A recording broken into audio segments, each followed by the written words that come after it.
So what is that you are supposed to complete? We'll read through the assessment criteria. You have to complete unit 1. Only I think Megha and Sarah have done it. Others have not submitted to me. Please understand.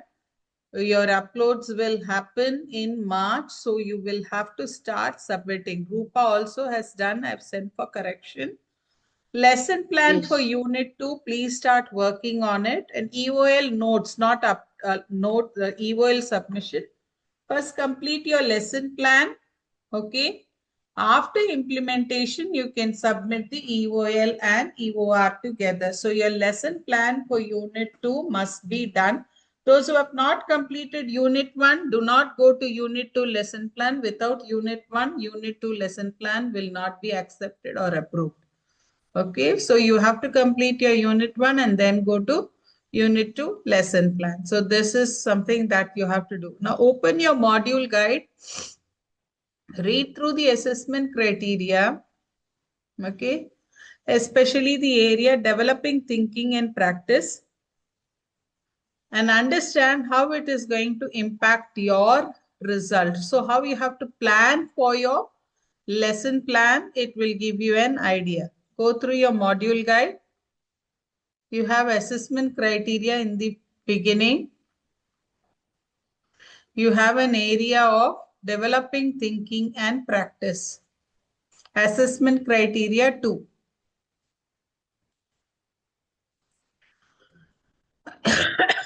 Can you see here?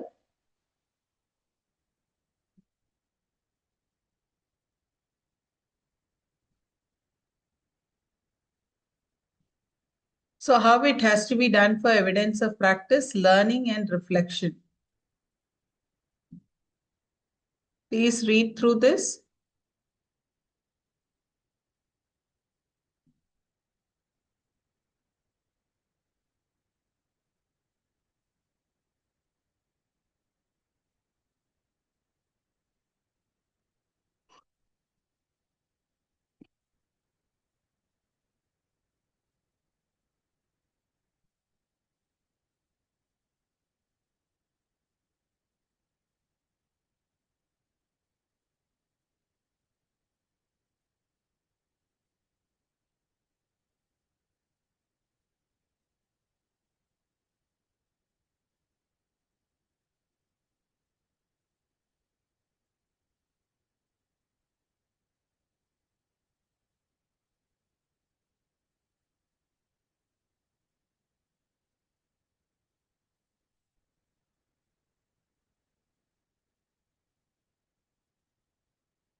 So this is how your lesson plan, observer feedback, teaching activity log, don't think about it. That comes in unit 3. Will be assessed. So that is assessment criteria 1. So based on your lesson plans and observer feedback, remember your evidence of reflection must support all the analysis and evaluation of the concepts of principles of teaching and learning. Okay. Please go through this repeatedly so that you have a clear idea of how it is to be done. Analysis and discussion.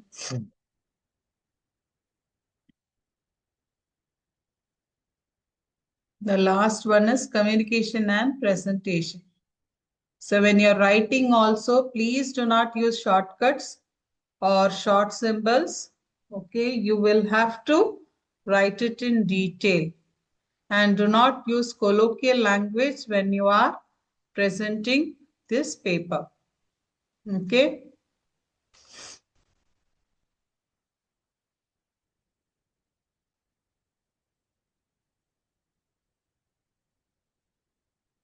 Now, why did I say evaluate the relationship of the keyword and its impact?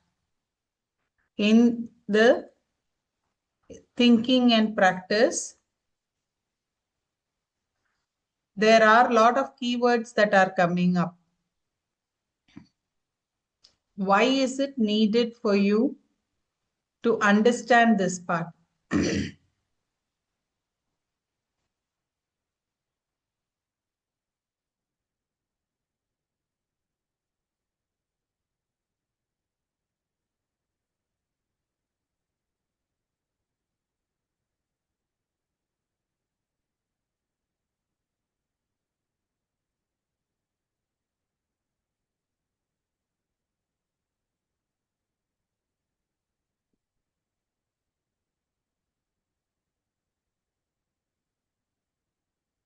Yes?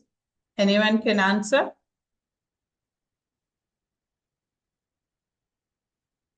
Why is it essential that you have to have this developing thinking and practice in very well predominantly shown in your lesson plans, in your evidence of learning and your evidence of reflection?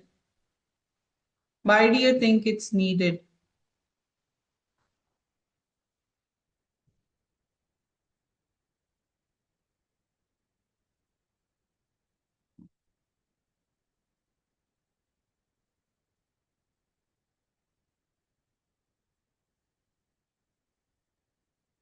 What happened? Yeah, ma'am. It's actually needed because it shows that we have been as the course have been started. So we are just okay learning from our experiences Hmm. From through your the experiences, okay? Hmm. while the course is going on. We have been okay learning throughout the journey that Hmm. is shown through the developing thinking and practice. It is important Okay. how we are actually improving in our okay teaching and learning process throughout. Okay. Hmm. Any other aspect? Ma'am, may I? Yes, Samya. Yeah. It helps us to justify answers with reasons and evidences and not any guesses. Hmm. It will give us a deeper reflection on what strategies worked and why they worked. And it will Hmm. guide us for the next steps of improvement, making reflection meaningful. Very true. Very true. See, for example, if I am learning something new, first is understanding what it is becomes important. So here the first unit is about understanding. Second unit is you're going to put into practice. Remember, when you're putting into practice, you're going to be slow. So unit 2 is monitoring one lesson, thinking about it, developing your ideas, relating it to theories, and then improving your practice. And unit 3 is developing more lessons, a sequence of lessons in the same way, in a structured way. So it builds a routine in you in such a way that further when you go into teaching, you will start putting that cycle into practice. That is the reason why actually this stages are evolved. So when you're writing your assignment also, I don't know, today Sarah is absent. When you're writing your assignment also, unit 1 should be on understanding. Don't write all the theories that you have come across in unit 2 and unit 3 and present it in unit 1, your observation forms. Okay, that is not going to fetch you anything. So the first unit is about understanding teaching and learning. So your evidence of practice must show your understanding more than your reflection. Okay. Unit 2 onwards, you start reflecting more. So there is a development of thinking and application to the theories. Unit 3, that should come more prominent. Okay. That is why if you see, evidence of learning is 800 in unit 1 and evidence of reflection is 800 in unit 3. So it is slowly developing your reflection. So that should be evident when you're writing your assignments also. Clear?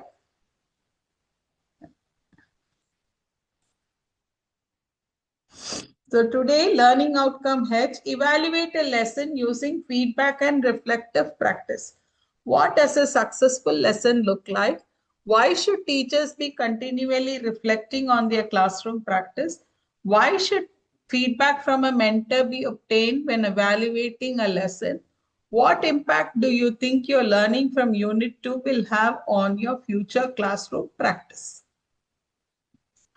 Features of a successful lesson. So based on your unit 1 or your peer observation, can you just think and give me the responses for this?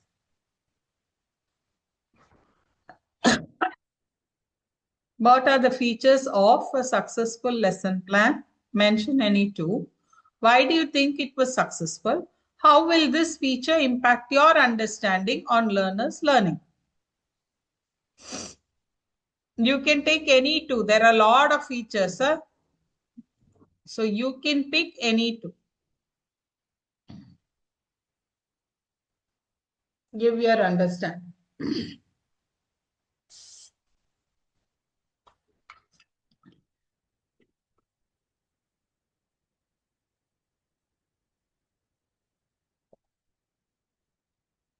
Samya, two. And why do you consider that as a successful learning objective? Yes, ma'am, typing. You can give oral answer also.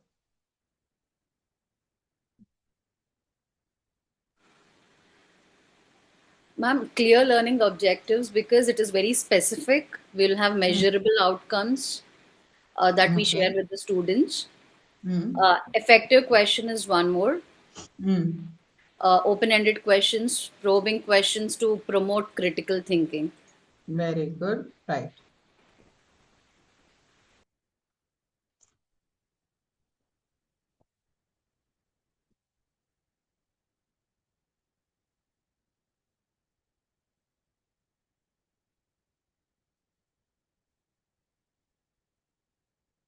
Others?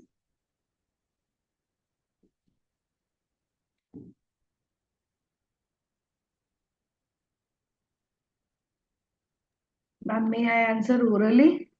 Yeah, you can. You can.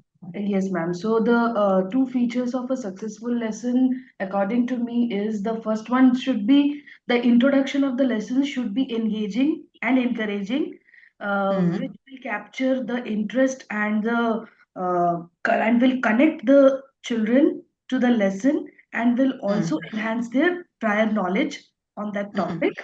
And the second one should be the use of different teaching strategies like the visual methods, the demonstrations, Ah, and all will also help in making the successful lesson. very good. Rupa, it's a broad aspect that you have written of use of active learning and formative assessment. We'll have to narrow it down. We'll have to narrow it down. Shared learning objectives is fine. Rohini, yours also is fine. Prior knowledge, questioning, and learning objectives. Okay. In a sequence, it has to come, Rohini. First is objectives, then prior knowledge, then you can take it with questioning. Okay. Yeah.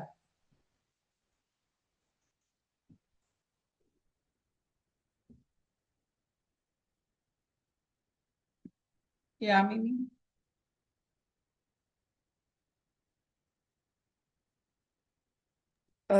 And when I went for peer learning, the thing that I observed was her clear planning. The way she planned the class, she was very clear of what is the outcome she's expecting, like my mentor was expecting from the class. So she planned it in step way. By the end of the class, she achieved what she was planning for. The outcome was very measurable in terms of she can visually see what she planned and what she wanted from the children. So that is what I noticed. And mainly clear planning of what I have to do next once they cross the step. And it was structured nicely and clearly. Okay. Okay. So the sequence, the lesson flow was correct. And the next Yes, one you're saying was the success criteria. Success yes. criteria was She was able to measure at each level according to her plan clearly. Then Hmm. she went to the next one. Okay. Okay. Anything else others have noticed? I'll just. So, a successful lesson has clear aims, objectives, or outcomes that are shared with the learners, builds new learning on their existing learning using active learning approaches, provides learners with time and opportunity to reflect and apply their learning, uses resources effectively to support learners' learning, making regular check on learners' learning, provides sufficient time for a conclusion to a lesson that reinforces key learning points, checks all learners have made some progress in their learning and achieved the learning objectives or outcomes, identifies any gaps in the learner's learning that must be addressed in the next lesson. So it need not be that day itself, it can be the next day also that you identify where your learners are getting stuck and you define or you devise another strategy so that the learners can pick up or overcome the gap that they have encountered with. So, group discussion. So, page 167, please read this. So, you can first prepare the answer for 10 minutes for this. Then you can, because it's 10 pages, and then we can have a discussion. Okay. Training, tutoring, and teaching. There is a book. Now, all the books that I'm sharing, it's not only for this session, for future sessions also, these books can be used.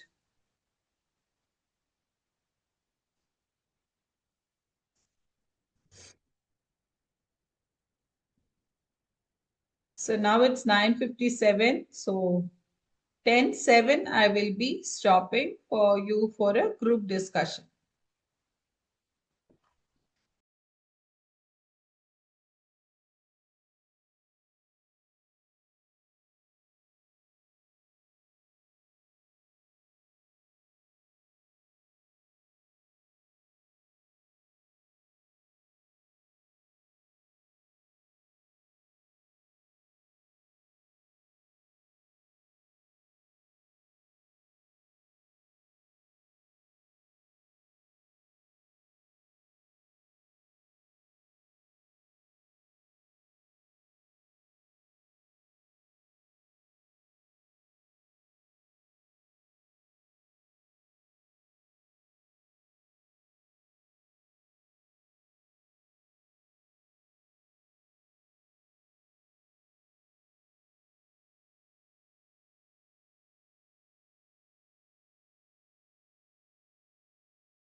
Yeah, reading it's almost done.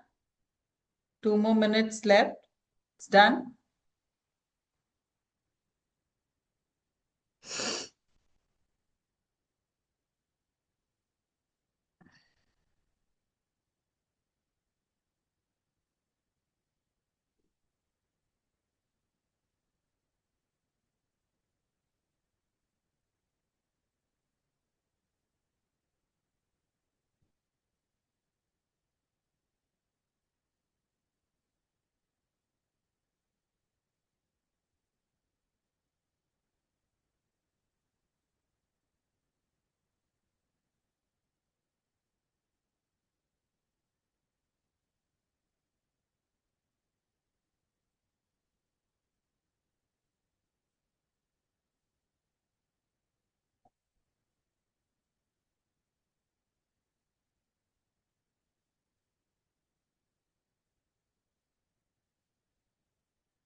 One more minute.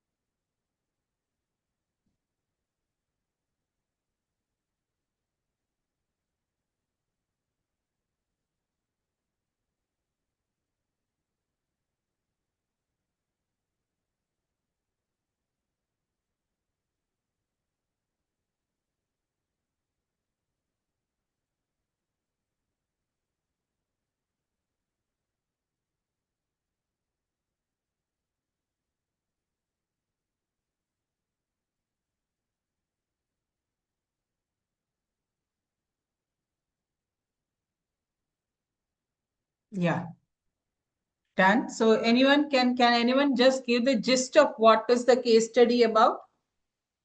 What is this case study about? Just a simple gist, a summary of what this is about. Yeah, ma'am. So the page 167 to 177, it is about assessment for learning. Right, Mm-hmm. ma'am. So I just understood that it actually focuses on that why the assessment is essential and how it should be planned, and moreover that how we as a teachers ensure that that whatever the assessment that we are conducting in the class, it should be fair enough, and it should be reliable and okay, valid. Okay, there is a case study there, Rupa. There is a small case study. I'm asking if you can give a summary of that. A Okay, small okay, case study is given about okay. Jodi and her class.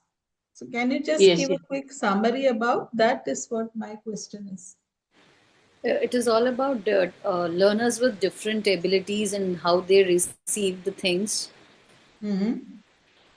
And I kind of like this one thing. It was mentioning about what was not what didn't go as per her expectation. When I get onto a specific detail of the case we are going to look at, I kind of liked it. What didn't actually went well was clearly mentioned in that. What we Yeah, assumed to work and what why it actually didn't work. very true. That's the reason that case study is very important. Actually, it talks about the expectations of a teacher who is entering into a class with a PowerPoint presentation. She With no does not plan have a B. plan B. She does Yeah. not have a plan B. So the assumptions that she makes about the class, that she thinks, okay, I can go.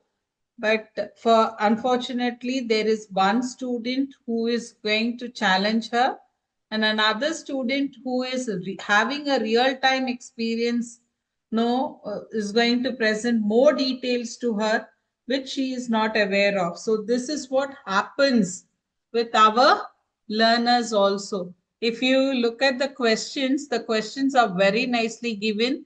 What assumptions have Jodi made in planning the lesson? What might Jodi have usefully learned from the course of the lesson about individual learners' needs and prior experiences? Can you identify any specific points at which Jodi made an unwise or ill-informed decision? What advice would you give Jodi and how to plan the next session with the group? Can you see those questions?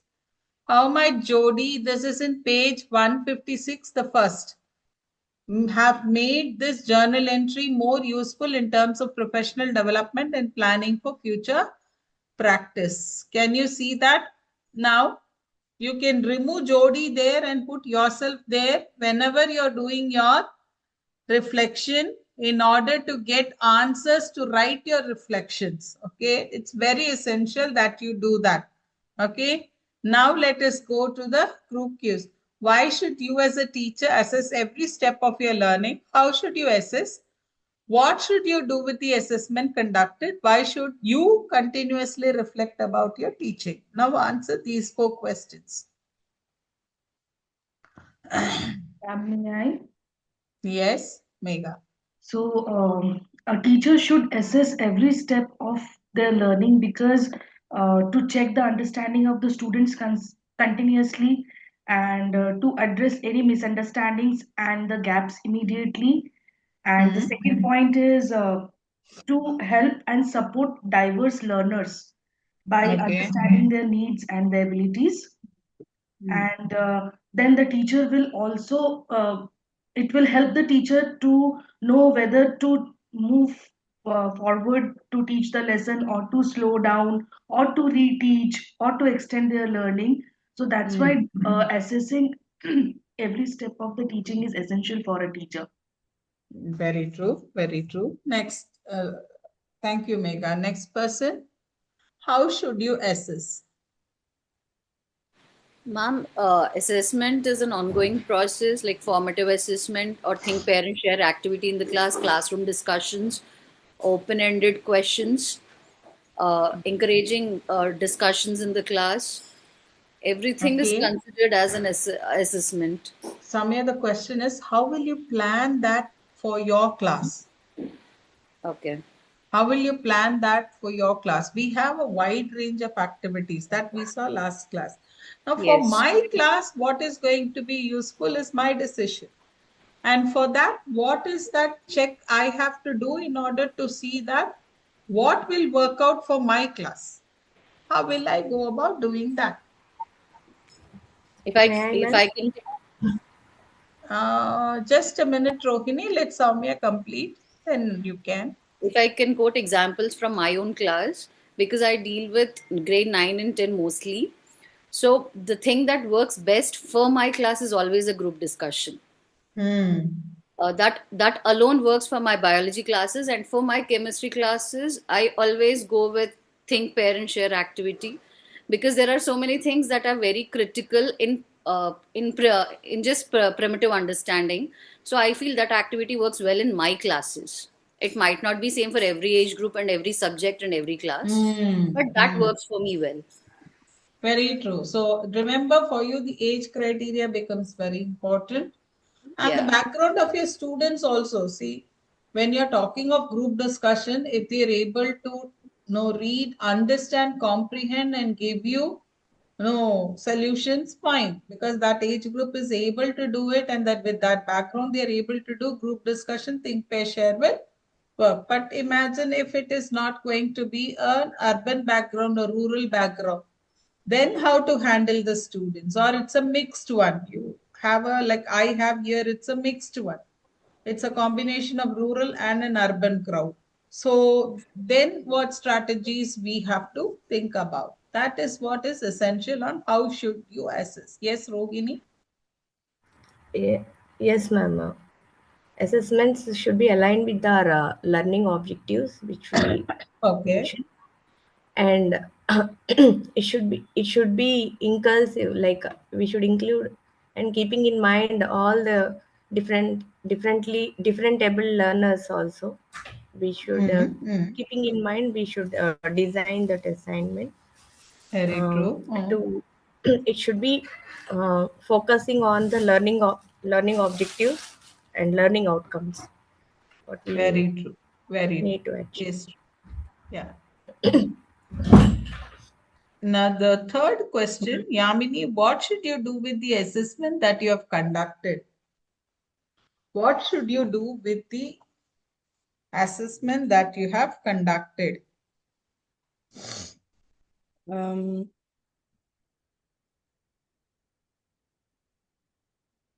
first we should have an understanding of, it gives us understanding of where our learners are. So journal to keep the tabs on our learners so that it gives us what we should do next. Mhm. So that's one thing. What we should do first is like, um, these assessments provide insight of where our learners and where they at this current stage, where are the gaps and what we should provide for their next class. It helps us to in the flow of their learning, and Very true. understand the learners also where exactly and what is affecting their understanding. Okay. Okay. So I just want to ask you a question. Sometimes what happens is, this especially I've seen in maths class. Okay. Mm, I'm teaching them, let us say, fractions. Okay. Addition and subtraction of fractions. And I understand that they do not have the basic of integers. They don't know what to do. So in that cases where you're taking a particular topic now and you know that the previous topic was not, or that not that particular class. For example, the child is studying in sixth class, the connecting topic in fifth class, the child was not very clear. How do you overcome such situations in your classrooms? There is a learning gap. The child has not covered that, so he is not able to pick up this. So how will Yes. you overcome that gap? Ma'am, the learning goes equally to the whole class. But to this specific child, the modulation or explanation of question will be a little different because he needs a different level of understanding where he has to catch up to the rest of the class. We Mm, cannot pose him with the same level of question where he is not mm, understanding the ground level.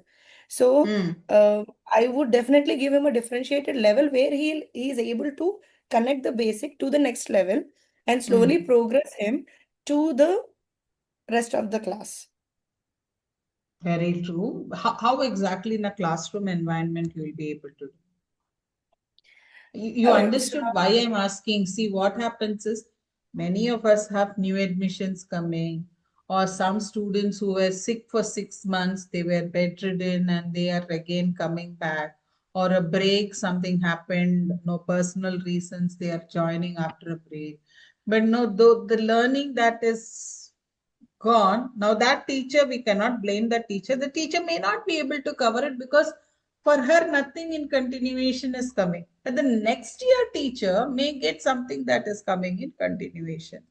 And what I've observed is, no, many teachers say they lack basics. They don't know this. Now how am I supposed to? But no, are we not supposed to cover? So how do we take care of that aspect when we are teaching in the present situation?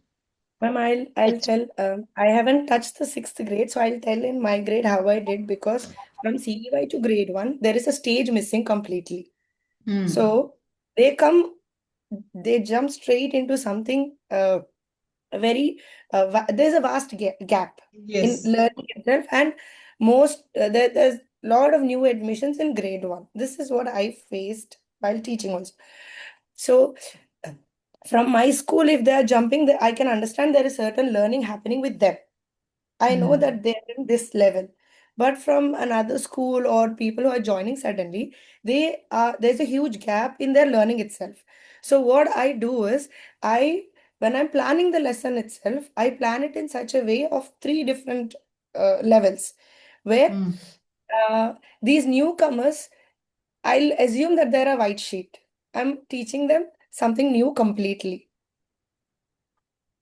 So Okay. I'll create a level of understanding in the prior knowledge itself to understand where they are. So the Hmm. first is completely white sheet level, where I'll be asking random questions like, Okay, what about this one? What about this one? What about this one? I'll have an understanding whether they know the names of this or not. Very simple. So that is the first level of understanding. I'll observe whether the new learners are also catching up or they have that level of vocabulary to understand these learnings. Then what I'll do is if they're not able to catch this level of vocabulary or words, then I'll go down even more and bring the examples to make them also understand the concept. First, the basic white sheet. Mm, After mm, filling those lines, then I go little more into the topic, a basic explanation of what we are going to learn from here. mm, So those learners also catch up on what is happening. And if the person is missing also, because I go and realistic examples is one thing they can connect very easily to, that they don't feel that they're missing when I bring out the realistic examples of connect, like when I'm teaching the topic. Then I go into the actual topic where they'll understand why ma'am bought that topic of maybe a table or a chair, and now why mm, she is talking about a podium or an auditorium. mm, mm, mm, mm. So that is the connection that I'll bridge between these and the final end of the class. This is what I've Right. been doing in the class. Ma'am, was Okay. the answer? No, there is no steady answer for it. It depends. See, for you, your grade, what happens is the gap is less when you talk about kindergarten and coming to grade one. But no, as you go higher and higher, remember, no teacher looks into this gap and the gap widens a lot. And as it moves into secondary, this gap actually becomes so large that the present teacher, they will not be able to, unless until the parent is willing to take one step back and give 1 year of gap between the child. But many a times parents don't accept it because they think that the age will go off. Okay, I May I face add? such issues. Yes, Rotmi. Actually, the same situation I faced in grade two, madam. Actually, that boy he transferred from another school, and he don't know even basics like writing alphabet, simple words. Also, he don't know. So, I made when I was planning my lesson. What I did is he don't know basics also, right, ma'am? So I initially I gave him, I kept I asked him to keep separate notes for that, and I parallelly I was giving uh, assessments related to um, basics basic learning. At the same time I asked that boy to sit along with one good student who is Hmm. learning properly. And in my Hmm. class, when I am planning lesson objectives, uh, I will keep every student in my mind, and I will start from when I am starting from the prior knowledge only. I will ask Hmm. first. I will ask that boy, why, because he was the new one in the class, and he should be engaged, so that he will feel comfortable with the school environment, so that he Hmm. will feel good to learn. So I made in such a way, I made that pattern. First I will ask that boy what he knows, then he will say. First day he didn't said anything, he didn't open his mouth even, but because he was somewhat feared. So Frightened. when I as the days pass on, he started to uh, prepare beforehand what I am saying in, why, because I will say what I am going to teach in the next class. So I'll ask Hmm. student to get prepared and come at least a little bit to understand what I am going to teach. So that boy Hmm. he started to do that, work out on that. So Hmm. now Hmm. he was able to write that words, even sentences also now he was able to write. It's been 2 months that he joined in the school. Ah, So ah. it was very effective. I felt that it was very effective, that engaging that kid along with other kids, mm, Hmm. along with our lesson planning. I mean my lesson planning. Okay. Okay. Ma'am, So may I? parallelly, I will give two homeworks for him, man. Like regular what happening in the class, and I will Hmm. also ask him to parallelly give the basics what he was lacking in his academics. So parallelly, Very. he was getting groomed in such a way. That's what Mm, I experienced in my classroom, ma'am. Thank you. mm. Ma'am, may I? That's yes, yes, please. The targets of achievement also will be very different from the rest of the class. Like when we are assessing also the targets of achievement, they will slowly progress with the class, but the targets of achievement at the initial stage till they catch up will be very different from the rest of the class.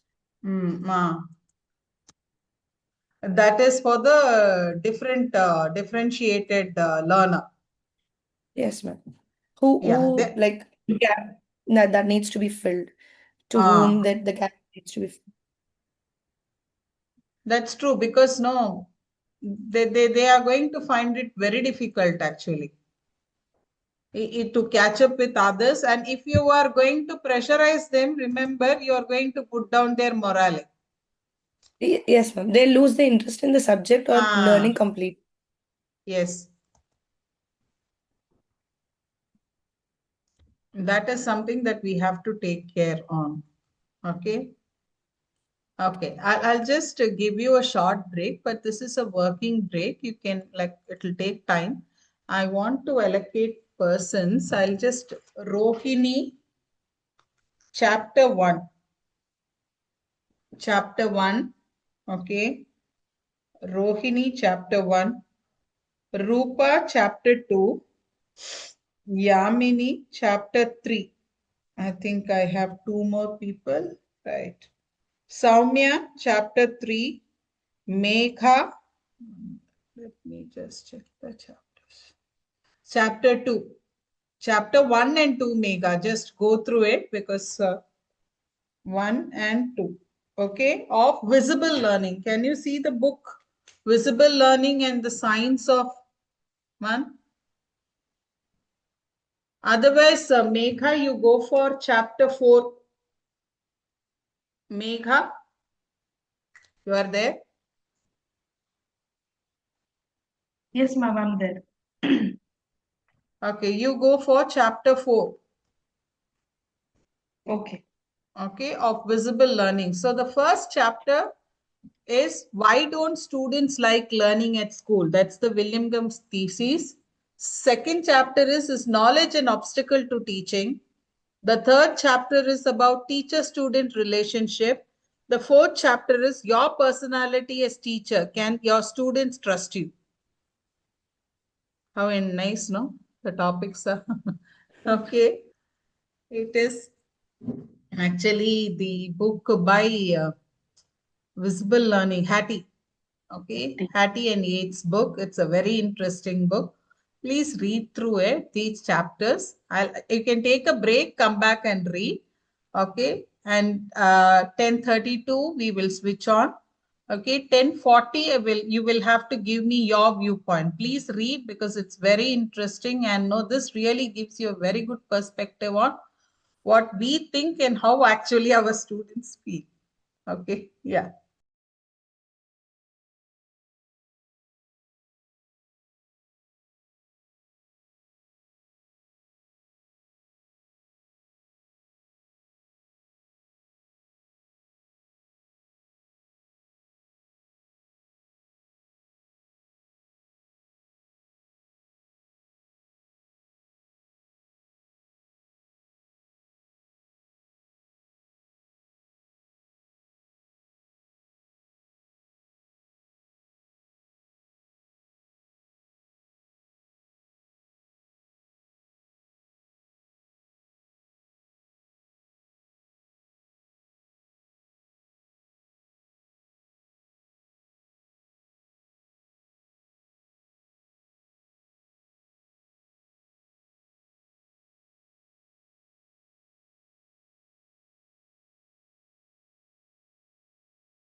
Sorry, I was in mute. Yeah.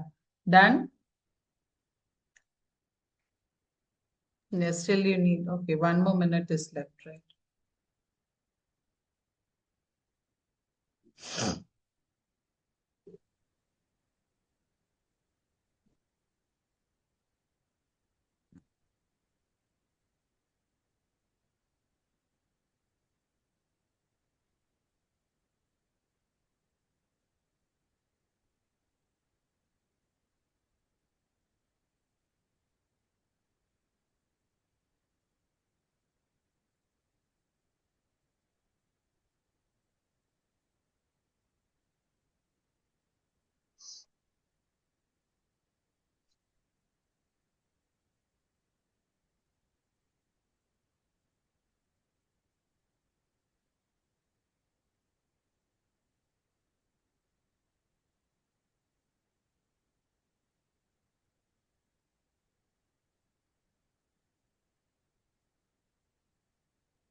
Yeah. Done? Chapter 1 is Rohini. What did you Yes, ma'am. Chapter 1 is about Willingham said like students are not interested to go to school and they'll show unwillingness to go in going to school. It's because when I go through the chapter 1, I understood that there are different factors that affect student from making them not to going to school. That is, one is school environment, classroom environment, without having any friend circle there, and another factor is laziness. So coming to this, I want to say example from. Can I say example of my own class, ma'am? Yeah. Yes, ma'am. Last month, one time my principal ma'am called me. There was a student. He was actually specially able kid. So my principal called me and she asked me, Rohini ma'am, their doctor suggested that they want to give that boy to make him to learn with the normal students, so that his condition might be improved. They asked, their parents came over and requested to give him a chance. So as a class teacher, as I am as a class teacher, my principal ma'am asked me, are you interested to take this kid and give him a chance for 1 month? So I said, yes, ma'am, I was ready to give him a chance. But later, when that parent left, my principal also asked me, is it okay with you? Why? Because that child is completely different. He was jumping over, his mental condition is not like normal kids. Are you okay when he was engaging with other kids? Are you not mm, worried about that? Then I said, ma'am, I will see for 3 days, madam. If I am able to take it up, then we will continue for 1 month. So as that condition, they joined in the school. That kid came. First day he didn't listen my instructions. Second day, when I was talking to him in cool manner and in like in kind and good manner. Why? Because that kind of kids, they will not have a, they will be fearful when we shout at them. So generally all students are like that only, ma'am. If the classroom environment is very good, if the teacher is very friendly, and if teacher is very good, then they will obviously like school and classroom environment. And we should not make the classroom boring. Like, I will divide the classroom session into three parts. Like, one is the um, introducing the lesson, next activity, next game way. So I will divide that 40 minutes into three different parts, and I will make the entire class interesting. So students will feel like they want to go to school. Why? Because I observed this boy when in the Dasra vacation, during Dasra vacation. his mother posted me a video that he want to go to school, and he was at a gate, and his mother is saying, this is holiday beta, no school. Then he want to go to school. So that's that differently able kid only, he was able to, he was interested and he was showing willingness to go to school. Sometimes at midnight also he will take bag, it seems, ma'am. His mother posted those videos also to me. He want to go to school, madam. So I understood one thing is, when I was reading through this article, I recalled all these things. So we should make student to make the school environment very good to different, so that maybe the different learners and active learners, everyone, they will feel enthusiastic to go to school. Why? Because um, they will, end of the day, they should give the awareness, we should give them the awareness that we can learn many things in the school. Why? Because I used to say, in school days, I sometimes I used to share my personal experience to students, like, in my school days I used to feel lazy to go to school, but when I am at home I used to feel bored, and if school is there it will be good, right? I used to feel like that.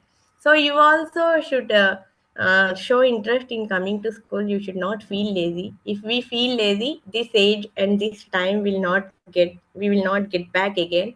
We can't be you, we can't become students like you again. I used to motivate them in such a way, ma'am, so that they will, my students, they will show interest to come to go to school, ma'am. And one more thing is, coming to the laziness. Many students, if they are not if they didn't done their homeworks on time, their assignments on time, they will feel fearful to go to school, and they don't want to go to school. Rohini, I'm sorry to stop, because remember, this book is not about the routine things that we are talking as teacher. This chapter talks about how your brain works. Okay. When Yes, you ma'am. are saying that many students do not want like to go to school, this particular chapter, it's called a systems thinking by a famous author called Daniel Kahneman. Okay. Yes, yes, He says that our brain generally likes to think very fast. That is why we are getting addicted to anything that is fast. Okay, slow thinking is something that our brain does not like. And unfortunately, schools actually, the way of thinking that happens in school is about slow thinking. yes, yes, ma'am. Okay, That's and what when I. slow thinking happens, it is not very interesting for the child. This increases the cognitive load for the student.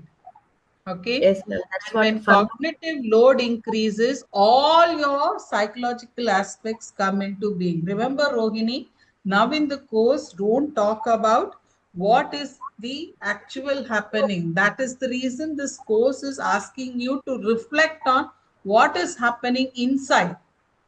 Okay.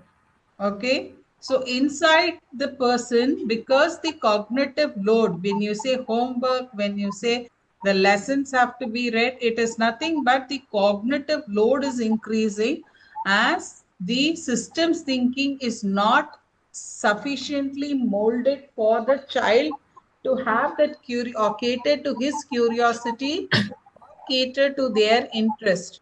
Okay. That Yes, is ma'am. Villingam thesis, not about no procrastination or no the laziness that we are talking about. It is more about how schools are designed for the child and how actually a child wants a school to be. Actually, it is also mentioned. They desire to have more fun. Their brain That will is why be. I'm saying that is what is systems thinking. For example, Rohini, when we talk of biology, you tell them food goes into the mouth, you chew, then the food is taken to the Yes, track. Now, because of this movement, you can actually show them. That becomes more yes, interesting. You tell them 4 into 5 into 20 into 25, do it and tell means they find it boring. You yes, understood? yes, ma'am.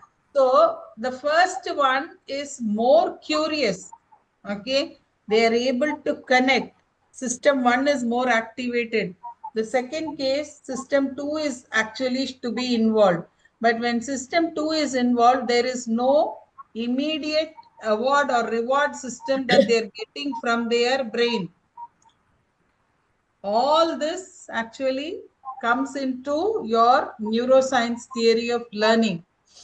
Whenever there is a dose of any of the hormone that pumps, then immediately curiosity strikes in, they feel like learning.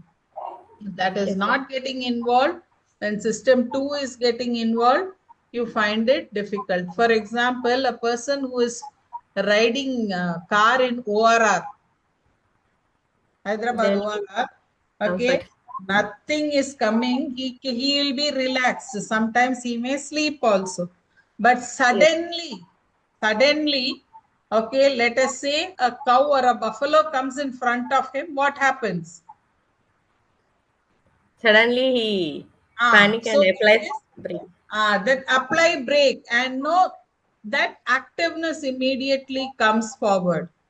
Okay, so these things that happen during learning, if it is happening in your classrooms also, learning will become more interesting More and they interesting. will like fun in school.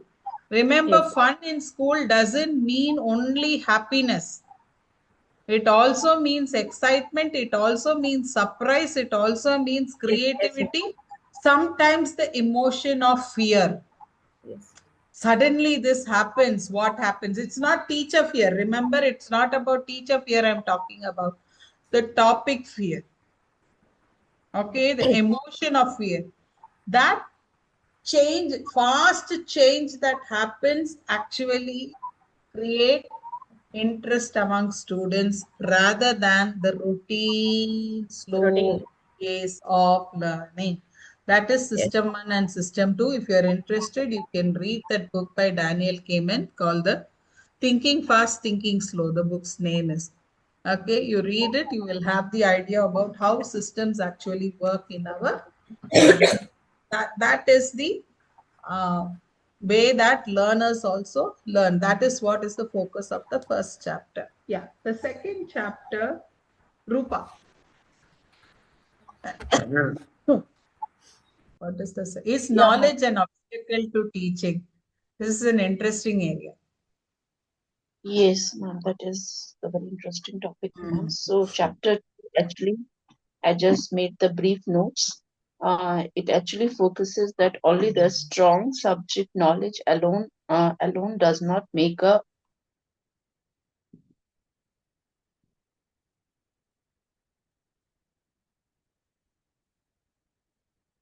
And she's got stuck.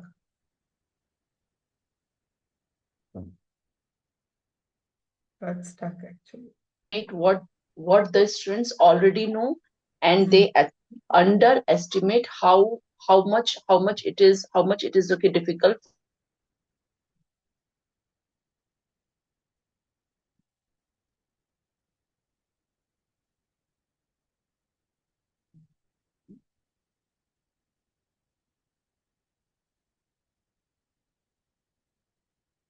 Textbooks in our okay research papers, whatever being we just give to our students. It okay, they may skip the several steps there. They use very much complex language there. So it actually becomes very hard for the student to learn from the textbooks. So being the subject teacher, we actually should not focus that what our subject okay knowledge is, that okay rather than that we should focus that what the students are okay learning from our teaching. It is about that. So students actually and in the chapter 2 it is also given that the students actually value the knowledgeable okay teachers more, but the students they actually learn best when whatever the okay teacher is okay giving them, that okay knowledge is to be okay adapted to okay their standard. And being the teacher, we should focus more on the pedagogical skill, is more and more important than our subject expertise. So teachers must combine their content knowledge with more and more empathy, and more clarity, and the and more more and more structured way we should give our content to the class. Okay, rather than show that what we know, we should focus more that whether the way that we are teaching to our students, whether they are getting that topic or not. Okay, that should be more and more important in our class. So the chapter actually highlight that the effective teachers see learning through the students' eyes. We should see that whether they just able to get it whatever we are giving them in the class related to that particular topic. Okay, instead of showing that what they know, we should focus on how the students are actually learning. Okay. Yeah. So in practice, this means that we should use the simple explanations. We should give them more and more modeling answers, and we should do more and more formative assessment, so that we can actually keep a check on their understanding. It is about that chapter. Okay. Now, how many of you have had fan following students in your schools? Not you. You would have seen some teachers, no? Appa, sir is having so much knowledge. But you call the student and ask, no, what exactly did sir teach you? One word will not come out of their mouth. You would have seen, especially fresh engineering graduates or fresh postgraduates coming into teaching. Will you please repeat, because your voice break in between? I just You're couldn't breaking, hear Rupa. properly. You are breaking. You're breaking. Your net is breaking. Okay. So, Yeah, there is fresh engineering graduates coming to school. there is You would have internet seen, issue, and I'm definitely actually seen. breaking in between so much. You also can't hear me properly because of that break in my voice. Yeah. So fresh engineering graduates or postgraduates coming into teaching. I know all of you would have, because for me as a principal, this has become something that I get used to. Whenever fresh graduates come, they will put lot of theory in class. But you go to the class and ask them, what exactly did your teacher? And there will be a lot of fan following. Take it from me, there will be a lot of fan following. Okay, these students will go and hype it to their parents also, but finally when marks come, nothing will be there in their paper. Okay, and the reason is because most of the time knowledge becomes an obstacle for that new teacher. He or she tries to dump knowledge to them rather than looking at whether the students are learning or not. Yes, that is called the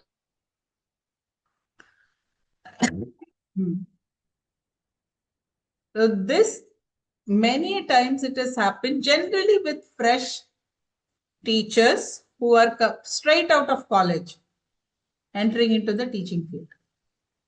Okay, if you see their classes, because none of you are here in the administrative role, but in the administrative role, those who are will face this issue, because finally when marks come, we'll get wonderful feedback from everywhere. Students, parents will say he's a wonderful teacher, he's a wonderful teacher. But finally marks will not be coming, and that time the role reversal happens. What he says we are not able to understand. Yeah, you understood. So this phenomena happens because of this case where knowledge becomes an obstacle for the teacher. I'm not saying knowledge is bad, but what has to be given to the students must be related to the level to which they are, not dumping knowledge to them and expecting them to answer everything. That cannot happen. That is why we have to be very careful. Sometimes, see, certain chapters may be our school favorite. This also can happen to experienced teachers. Okay. So what happens? We start giving additional knowledge. Okay.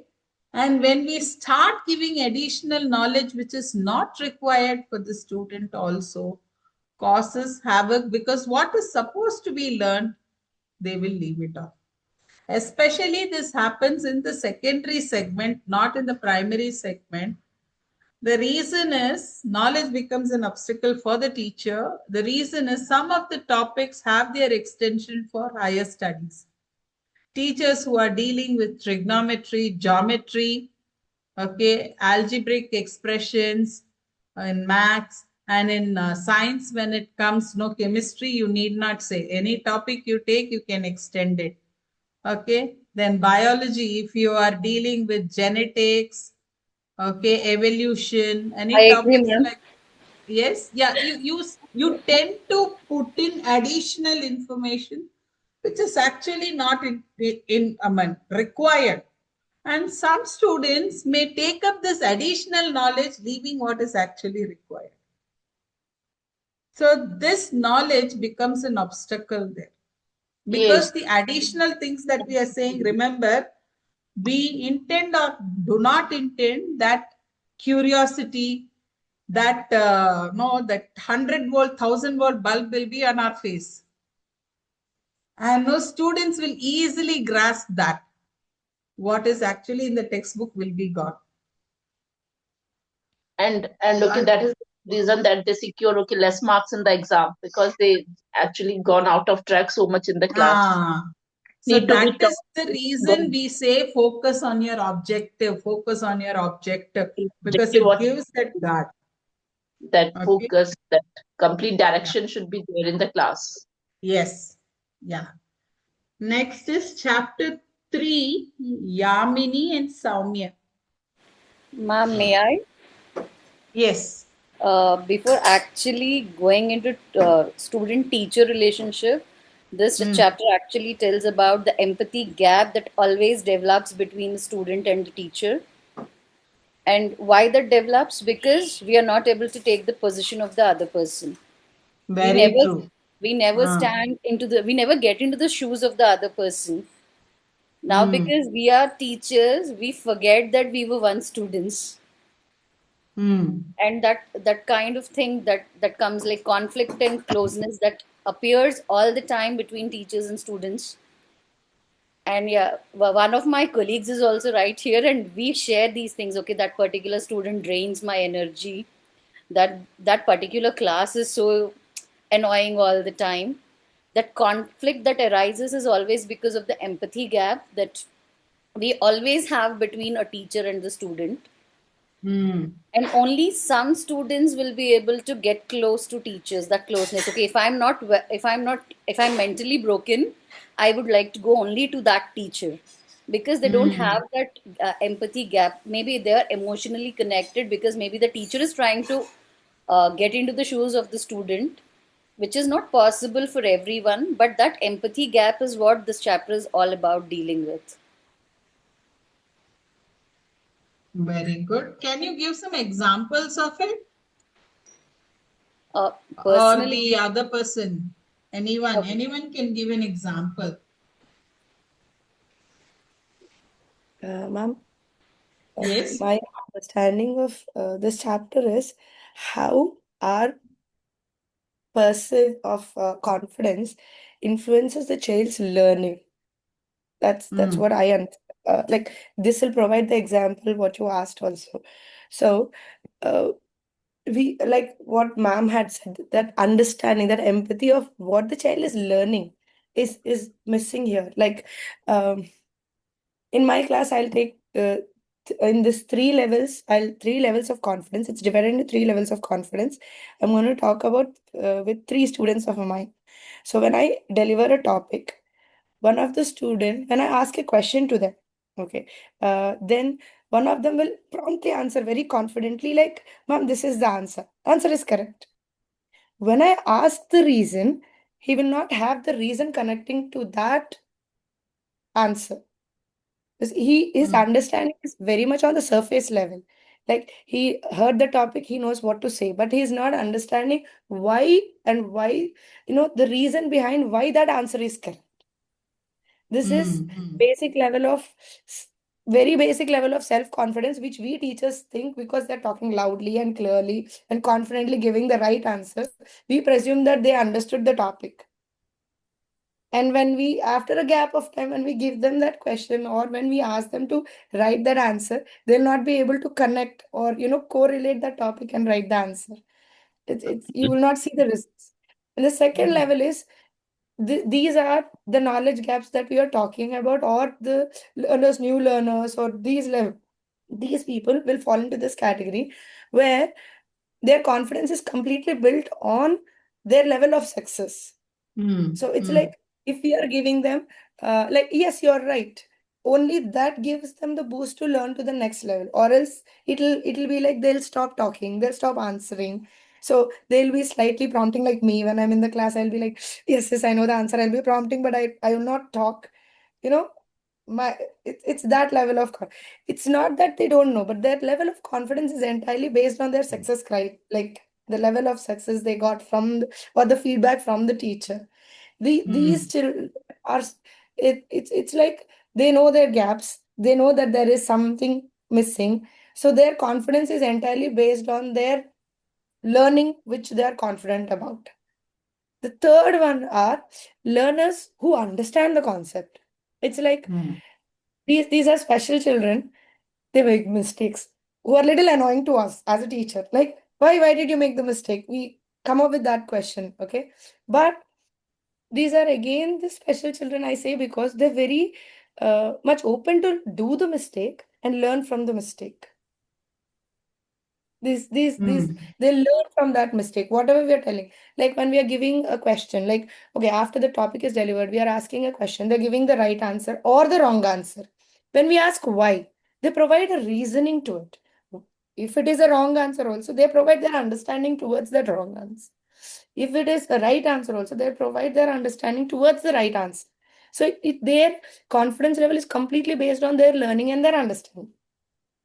So these three levels, which we as teachers perceive the person who is very confidently answering as a very good understanding level, and we see them as like, okay, they're good, they're at the top high and learners, or and when who makes mistakes as like the lots, but there's a lot of difference in our understanding of their confidence levels of answers to us. Is this like as I said, one of my student, and there is another student who waits for everybody's turns to be finished, and then he comes up with an answer. And then even if he says wrong answer, and he'll be like, okay, ma'am, okay, this is the wrong answer. And he'll ask the question, why is it a wrong answer? And he'll ask the reasoning behind it. So this confidence is based completely on their understanding of the topic itself. There are three different factors which hinders this is self-esteem, high self-esteem. So what I understood by high self-esteem over here is they have like very positive affirmation of themselves. Like the Gen Zs, like, how they say, I'm good. I know I'm right.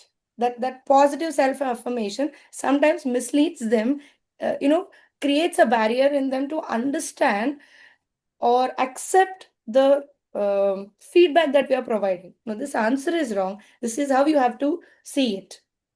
Like why it is wrong. The reasoning might not penetrate through them because of their high self-esteem. Second is overconfidence. Overconfidence again is something like it's not positive. It's more like I am aware of it. Whatever I know, I'm correct.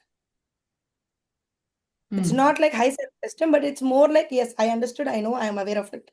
So this also creates a certain barrier in their understanding of, what we are trying to tell them. And the last one is reflection or praise without a proper reflection, like a feedback which a teacher is giving without a like I've done this after the PDQ sessions in my class. I used to give well done, good job. Then I started noticing whenever they did a mistake or whenever they did a good job, I started giving them a reason why it is a good job. See, he gave a very good example which connects to the topic. Why it is a good example is because you gave a good example because this is the reason. It is connected to the topic. That helped my class, the other students also to understand the topic. It started um, uh, neuro the last without your knowledge, actually, it's an informal learning that is happening in your class. Yes, it started imprinting on them. This neurologically, it started working on them when I'm providing reasons rather than well done, good job. So that is another thing. Praise without proper reason or reflection will not help the child. That is what I understood by this unit actually. That is the feedback that we are expecting also. Like when we talk of feedback for a student, it is not good job. Why it is good and why that can be improved also must be informed to the kid. That is what is meant by giving feedback.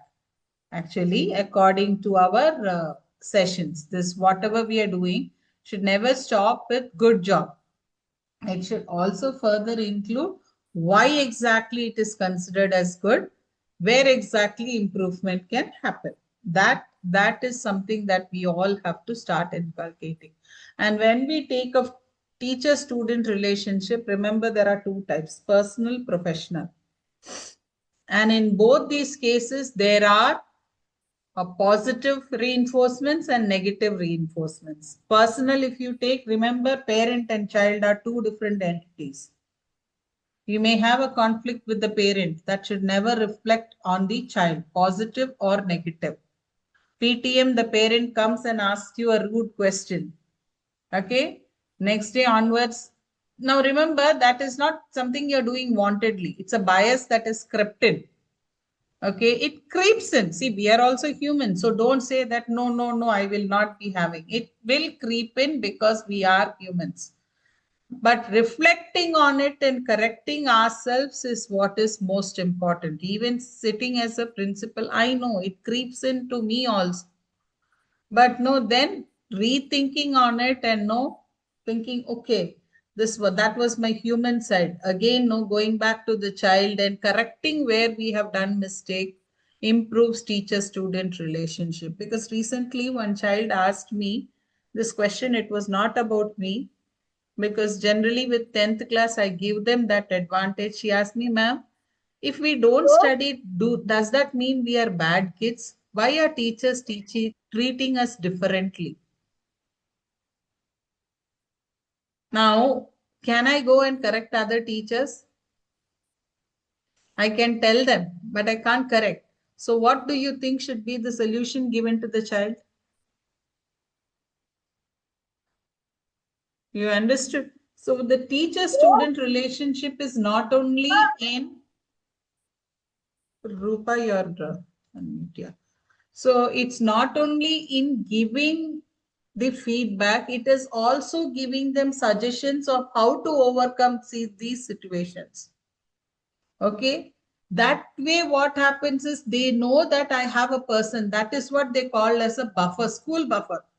They can come back, talk to you about any situation that is happening around you, and you can suggest them in ways in which you can tackle. It need not be from the lesson point of view, it can be from their personal point of view.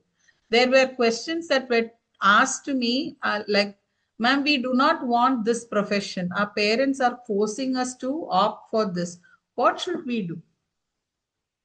Now that we become a buffer, remember, we become a buffer. That is what this article is talking about. And when we are reflecting also, we have to reflect on these areas in order to build that relationship with our student. Remember, though parent is an important stakeholder, A child is an independent unit. Do not relate the parent and child. Many teachers do that, as a result of which, without our knowledge, the bias creeps in. When we see the child, that parent will come to our mind. I know that, but we have to start alienating that parent out and keep the child as a separate entity when we are doing our classes and our reflections. Okay. Now the last one, Megha. Ma'am, This is also an interesting topic. ma'am, Yeah. can I provide you with one example about what you said just now? A quick one. Yes. So there Yes. was an incident with one of my students where the parent came for a meeting. So the student came in mid of the class, so she got hurt, some incident. The student came while the session is happening, and she came and she told, "Ma'am, my parents came." She's looking as white as a sheet. I was like, "Okay, fine, no problem, go sit down." So I didn't understand why she's looking like white as a sheet. So I went to the parent teacher meeting, and the parents are telling and everything what has happened, what they felt, and why this situation happened, and everything. And I told the situation clearly to the parents. We sorted it out. But that face of the student was popping in my head. Why is she looking like that? Why is she looking like that?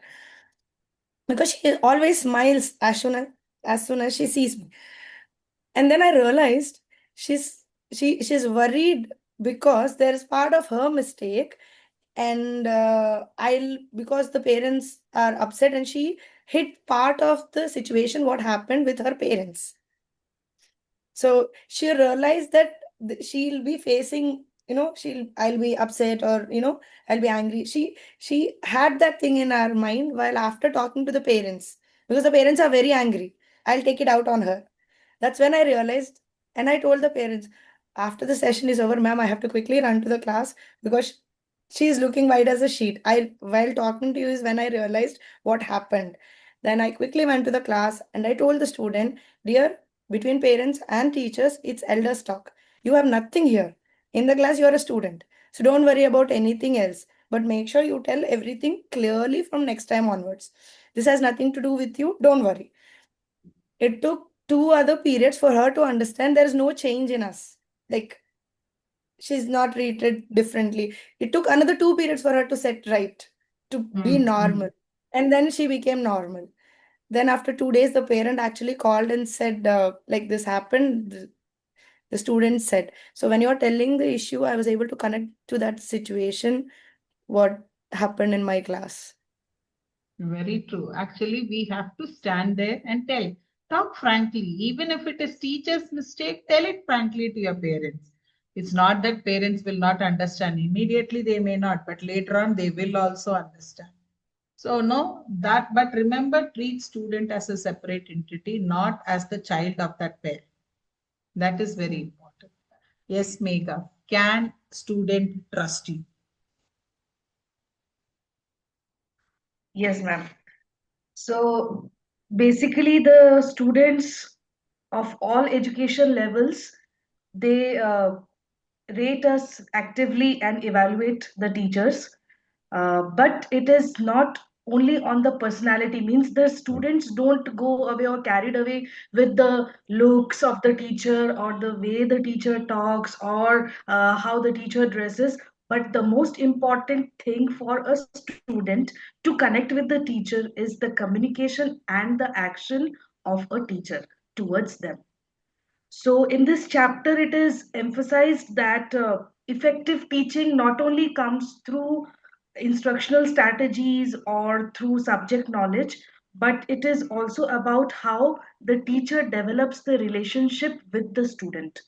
Means if the student is made to feel, means if the student is made to feel comfortable, the student is heard, and then the learning can happen in a proper in a proper direction. And yes, the students, they trust the teacher when the teacher listens to them and actively means ask them to actively participate, give constructive feedback and all, and help them through out the learning sessions. So this is what I have understood, ma'am, from this. So how exactly can you make a student trust you? See, remember, initially all this face, looks, everything will be a matter for the kid, especially primary. But secondary, that doesn't work Yes. out. Secondary, that doesn't work out. They Yes. they are very much looking into your behavior, how you talk with them, how you Yes. look at them, okay, how you give them feedback. Yes. Remember, if they do something wrong and you're not stern with them, you may think that you are their favorite, but you are not their favorite.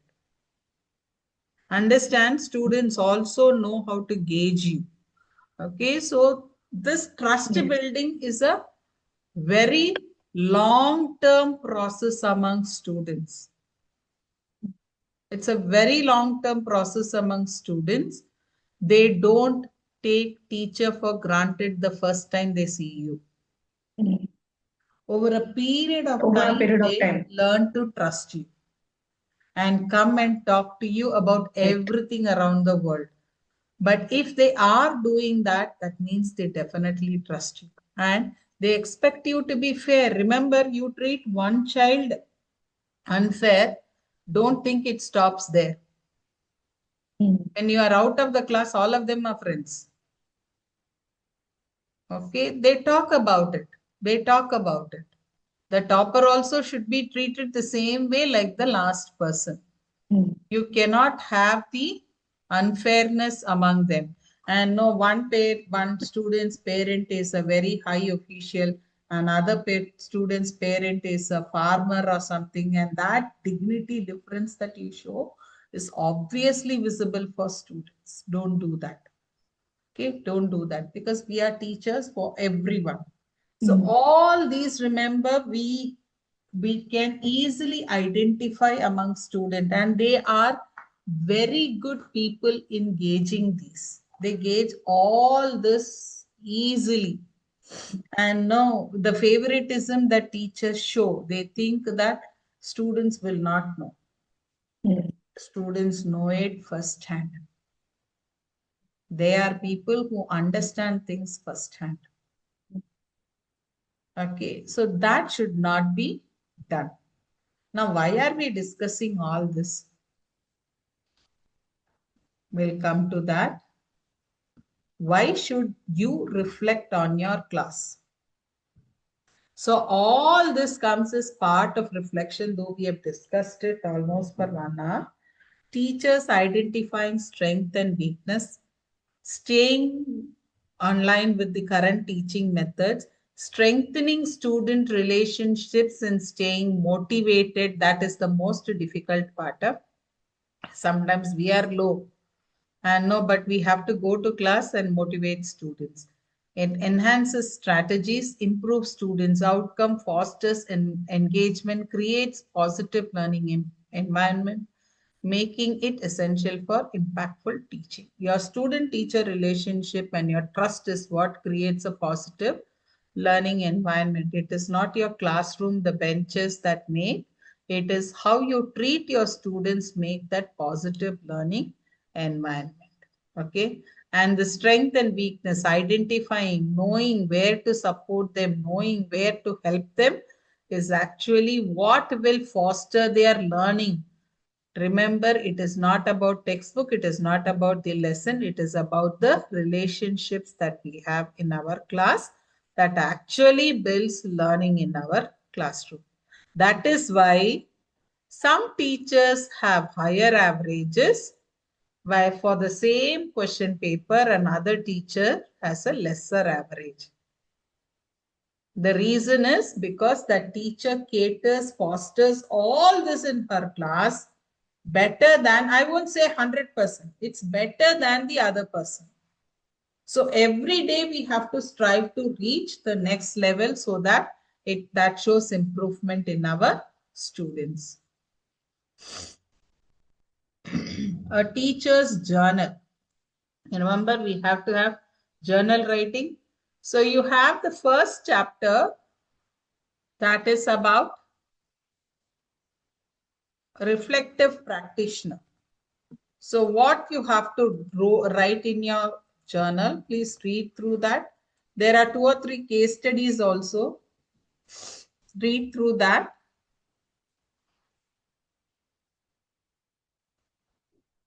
Read through the first chapter.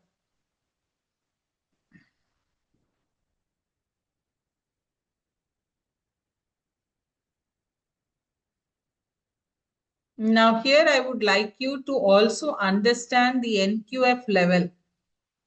That is the National Qualification Framework. It is of UK. But understand we are looking at NQF level 4 for your certificate. Okay. But that doesn't mean that you should not strive to look for higher level, NQF level 5, 6 and all. Okay. You can just read through it. You can take a break also and come back. Now it's 11:22. Meet at 11:30. Okay.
Yeah, you can start reading.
Ma'am,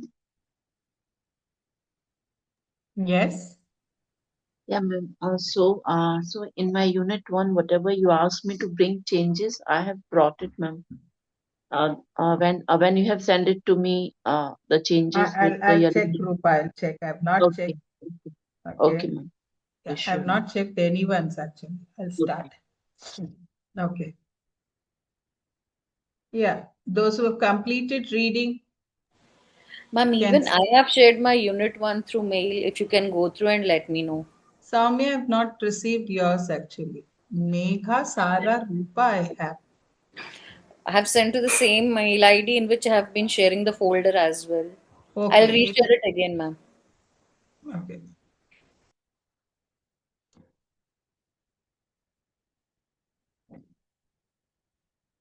One minute. Let me check. Yeah, it's there. I'll check.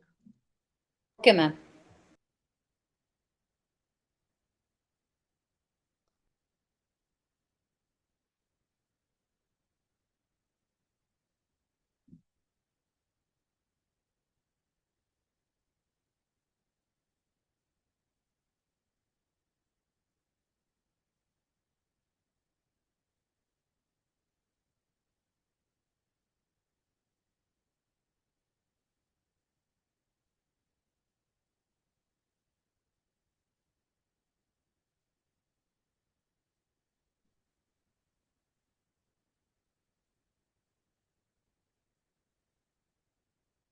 Yeah, those who have read can share. Start sharing.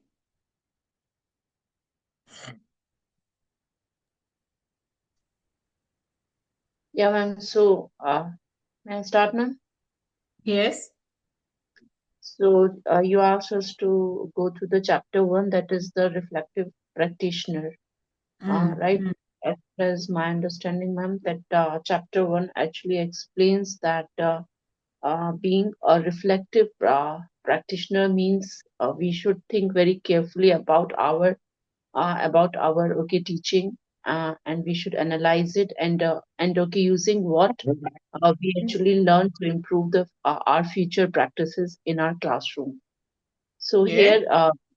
here okay reflection is just okay not simply okay just okay describing what happened in our okay classes, but actually but actually questioning why it happened, and okay what worked well, what okay did not work well, and what I should do as a teacher that Mm. actually I should do okay differentially okay next time to just bring the expected improvement. So Mm. this chapter actually strongly promote, or you can say that strongly okay advise that keeping a reflective journal as a professional tool would be very much okay beneficial for us. So and okay moreover that okay reflection help uh, us okay learn from both, from what work well, from our okay successful okay chapters what we taught, and Mm. what actually did not work well from our Mm. okay successful okay chapters, that what kind of improvement that we should bring okay next time in our classes. So Mm. what happened, why okay did it happen, what can I change okay next time, all the okay answers we can actually okay get from our reflective journal Okay. if we will keep it honestly. Okay. Right. Anyone Okay, else? ma'am, may I share? Yes, Sarah. Uh, it's the starting of uh there are three examples for the written over there. It's about the beginner teacher, about her reflection, a teacher with a 1 year experience, and with a teacher who is having a full-time experience, a very experienced teacher. So one is very descriptive. She's writing about the emotional criteria and how it was starting in the noise. It's a very detailed note. And when Mm. it comes to a 1 year teacher, all she is writing about it is that how if the children are listening to her or not. And the first one is about the reflections. So it first says about what does a log means, what diary means, and what is journal is. So log is something that on the ships you usually keep things, and the journal is and the diary is what you write emotionally. And then the the topics the paper says that the reflective journal is mix of both of these things, where you are writing the events also, where you're writing your emotions also, and you're writing your reflective part also. So as a teacher, we have to maintain a journal where we are just not writing about the what progress we are doing and how to change our strategies according to the children's how the children take up. Like in the class, when you deliver a chapter, not everyone take it in a same way. So how differently you can do it in the next time when you take that batch, or what differently you can do in the next class, you can understand in your own reflective journal when you maintain it.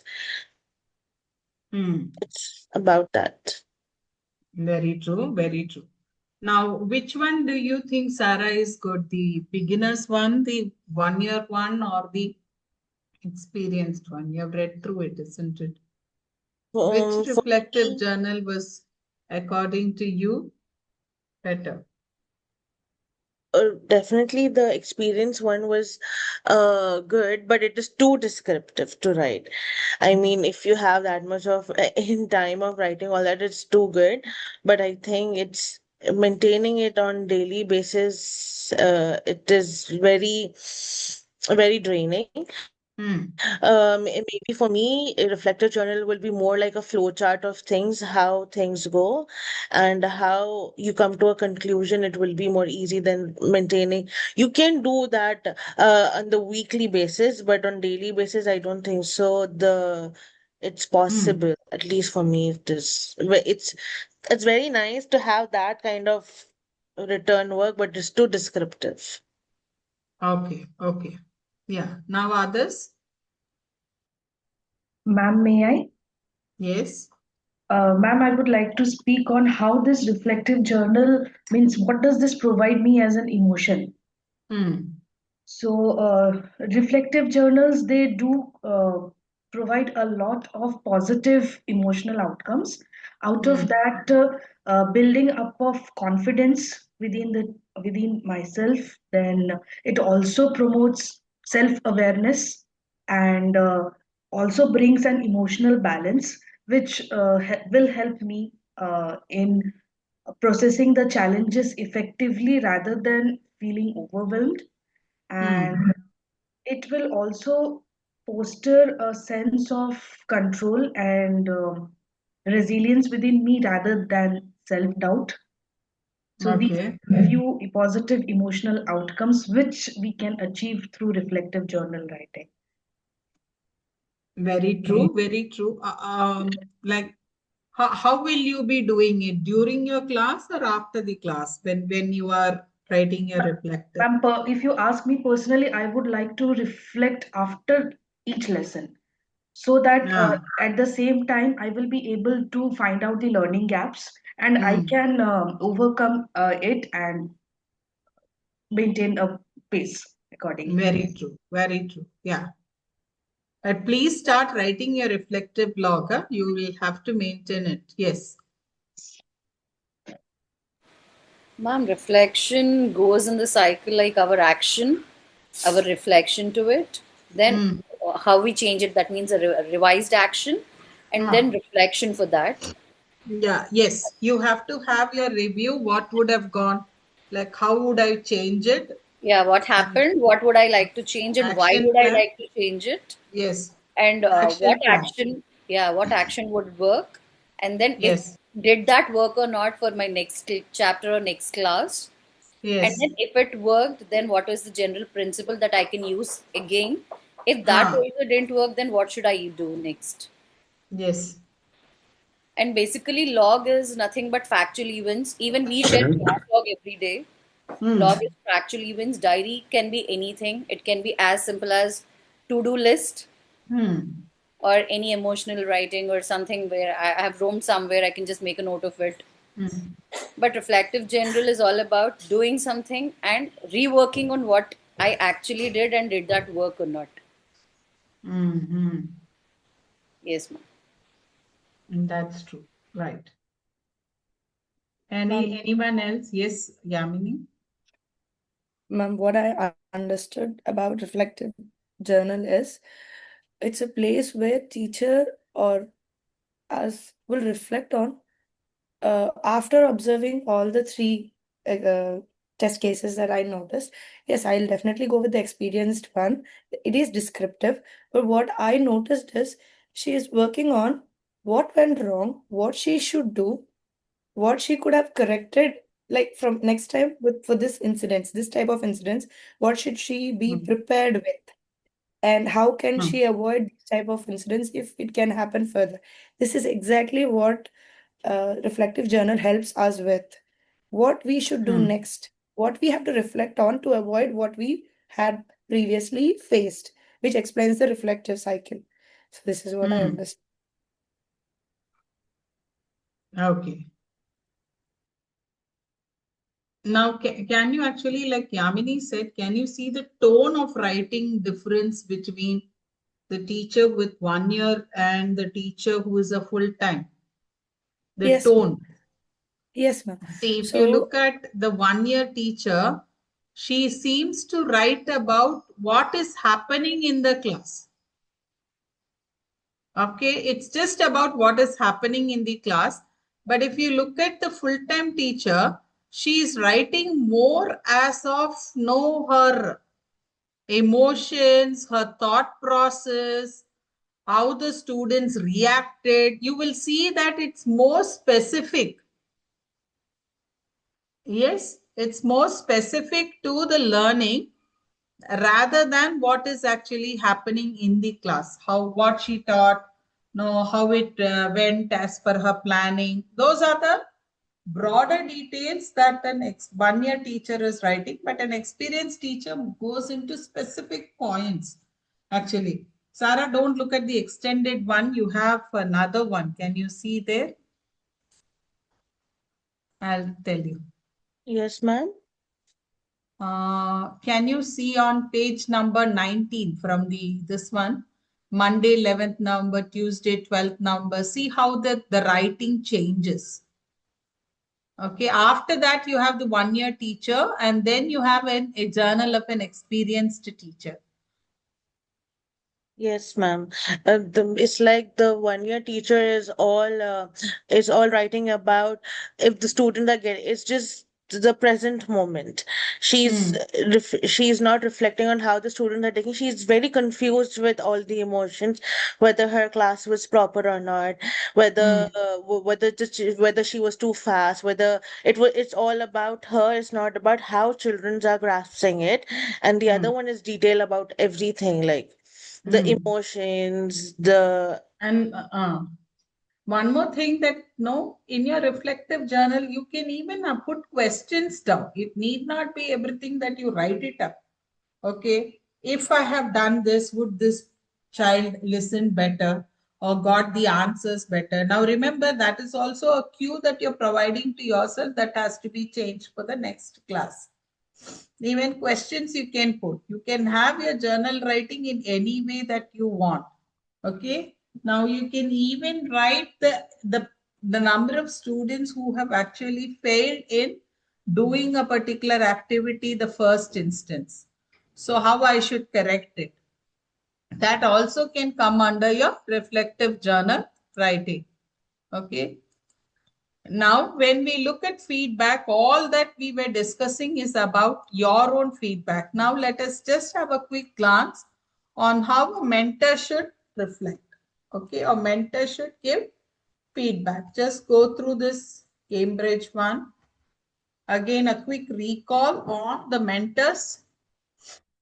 What is the mentor's role in your reflection? Remember, when you're writing evidence of reflection, you will have to write about your mentor. Huh? What did your mentor say? What did you feel about it? And no, how do you think it's different from your reflection? Just a quick review about mentor's reflection.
Yes, you can present your views.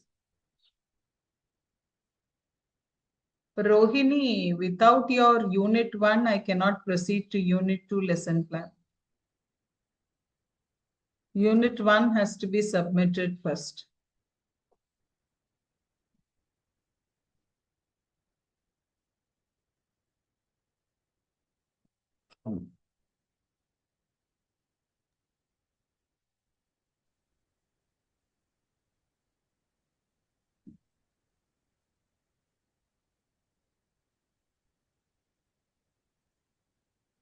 Let's start just giving the brief overview. Yeah. So here that getting started with the mentoring. Right, ma'am. So this entire page I have read through.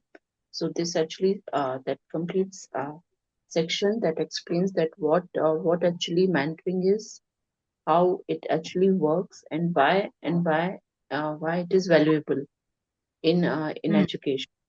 Mm. So here the mentoring is described as the okay supportive professional relationship where a more experienced okay teacher who is called as a mentor, he or she actually okay guides okay another person who is called as a okay mentee to just develop their skills, to develop their confidence Mm. and to support their professional growth. Mm. It's about that, ma'am. And the mentors help mentees set and achieve their goals, build their okay confidence through the support and the process of encouragement, and improve their okay classroom practices. And okay mentoring okay benefits both school and that particular individual. And it actually okay strengthen that professional development, improve teaching and learning, and help and it also help okay retaining the staff by just supporting their okay career development and moreover the job okay satisfaction. Mm. Mm. And okay mentoring actually supports the self reflection and okay problem solving, helping mentees right ma'am become more and more okay independent and proactive also in their professional growth. Mm. All these are the okay benefits according to that Of document. mentoring. Mm. Yes, The question is, mentoring. how in Unit 2 do you think your mentor will evaluate you? What are you expecting from your mentor? How do you think your mentor is going to give you feedback and evaluate you? Okay. Okay, that is the question. Okay, ma'am. I'm just working on that. Okay. Ma'am, may I? Yes, Megha. So, ma'am, a mentor's feedback is more stronger and more reliable than our own self-reflection, Mm. because the feedback which will be given by the mentor will be more objective, and it will have reduced bias, because Mm. sometimes when we self-reflect, what we do is we get influenced by our own personal feelings and assumptions, and we don't means we don't look into the blind spots. But a mentor provides an unbiased feedback through the observation and the evidences which the mentor might have noticed. And Mm. next important thing is, when we are taking a class and when that class is observed by the mentor, what happens is sometimes we as teacher, we don't give importance, or we don't look into the classroom dynamics, how the students are getting engaged, and all those small things which are being observed keenly by the mentor, and they give us the feedback accordingly, and thus we can work on it according to the feedback given by the mentor. Mm. And Mm. next is the mentor's feedback also helps us uh, improve, ma'am, in uh, our teaching standards, in our making our learning objectives more accurately. Very true. Very true. Yeah. Remember, the first unit, you and your mentor were sitting and observing. Yes. Now you're taking class and your mentor is observing. So there is a lot of difference that will come. Yes. Okay. Yes, my Unit 2 lesson plan was also observed by our mentor. So she gave the feedback also. So Unit 2 yes, lesson plan you've implemented, yes. but I have not approved the lesson plan. No. Okay. Lesson I plan must and should be approved by me before but implementing. I had shared with you. I thought that we have to implement it No, also. no. I Okay. have to approve the lesson plan because remember, lesson plan is evaluated in Unit 2. Unit 1, it's your experienced teacher, they will not evaluate. But Unit 2 lesson plan is 100% evaluated. So without my approval, don't go into classroom. This one. If Okay. you have uploaded it, mention it, give me a WhatsApp message. I'll check Yeah, it out. I uploaded it and mentioned to you also, ma'am, the lesson plan. No, last 2 weeks now, I was also not well. Okay, I am now in recovering. Even now, my 100% my voice has not come back. Right. So no, that is the reason I didn't sit with system because I couldn't sit also. I'll check Okay. it out. I'll check Sure, it. If you've uploaded, I'll check it out. sure.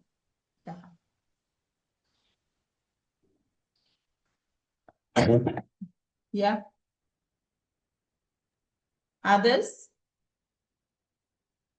Ma'am, they are mentoring typically progress with three stages. One is the dependent stage, one is the growing independence, and when other is mutual interdependence. In the dependent stage, we are highly relying on the mentor for the feedback and for the guidance and all. Whenever you need help, you are going. And then what mentor does with you is that she wants, from that dependent stage, she will move you to an independent stage where you reflect, where you have your own, you where you own, you where you reflect on your own thing and you change accordingly. And then it's mutual independence where you and your mentor sit and you discuss about anything that happens. And why you are taking mentor guidance and feedback is because she have also walked this same path that you have walked, and she knows where you need help, what you need to do. Sometimes we focus on some particular problem that doesn't really need that much of time and that much of attention that we are putting in. So she just say that it's okay, you can just move on. It doesn't need that much of focus. So in the dependent stage, it's really important to understand so she really guides you where you need to put that much of time and effort. Okay.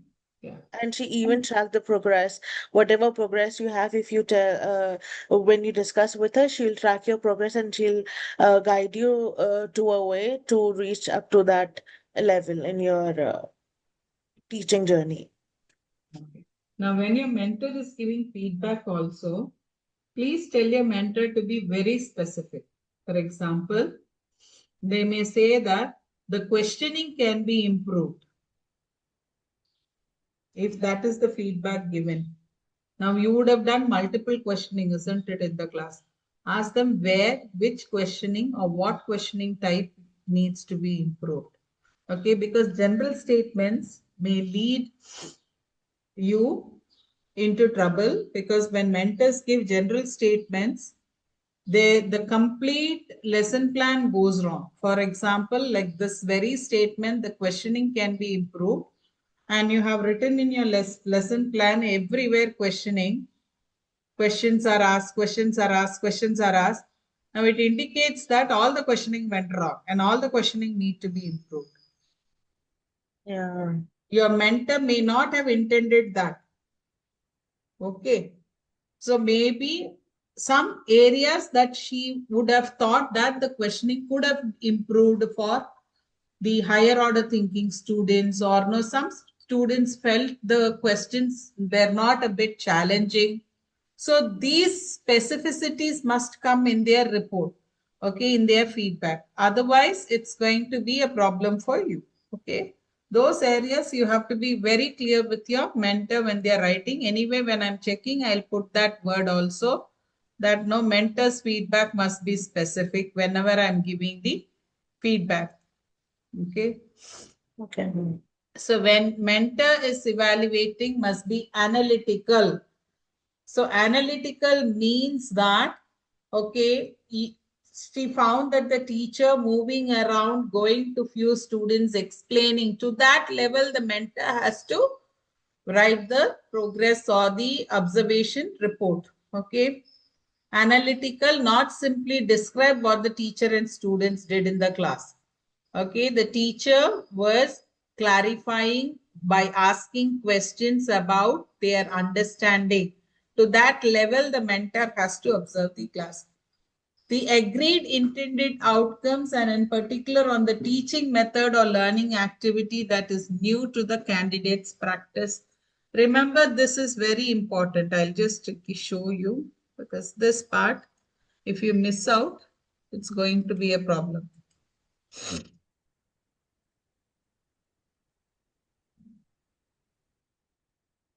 Ma'am, for the unit 2 lesson plan, first we should show to our mentor.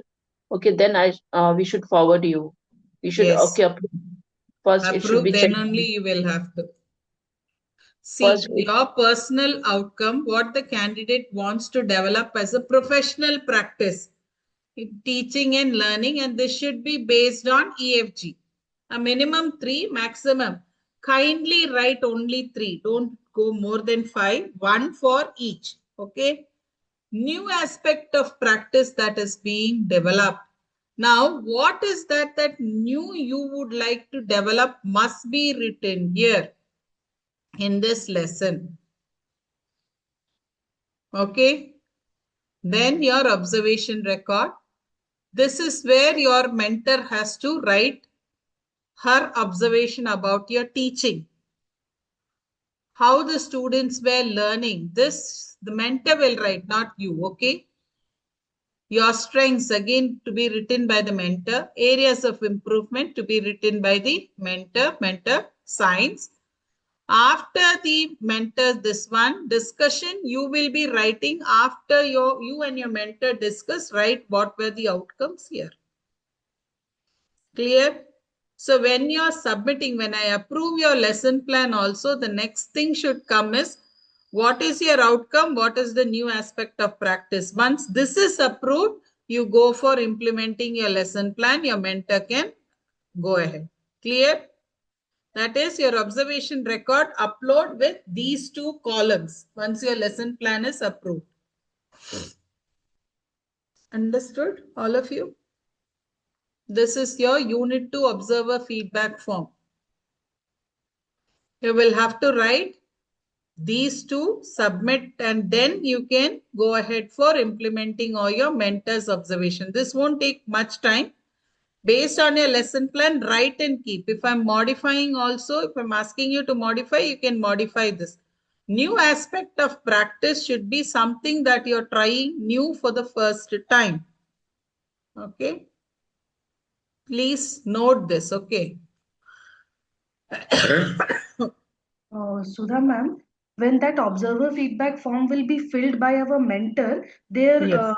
the mentor should mention our name or it should be written as the teacher like that. No teacher and all, just points.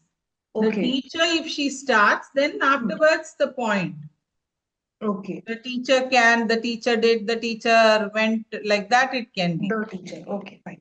And afterwards it can be she has gone like that, like that. It depends. Okay. But point wise is much better rather than no paragraph. Don't go with paragraph writing. Go with points and let them be very analytical, because your descriptive part is coming in the lesson plan. They don't want what you're doing in the class. Okay, very analytical of the teacher had demonstrated this activity, and it was as a result of which we could see that the students listening to the class. So this is the analysis that the mentor has to do during your observation. Okay.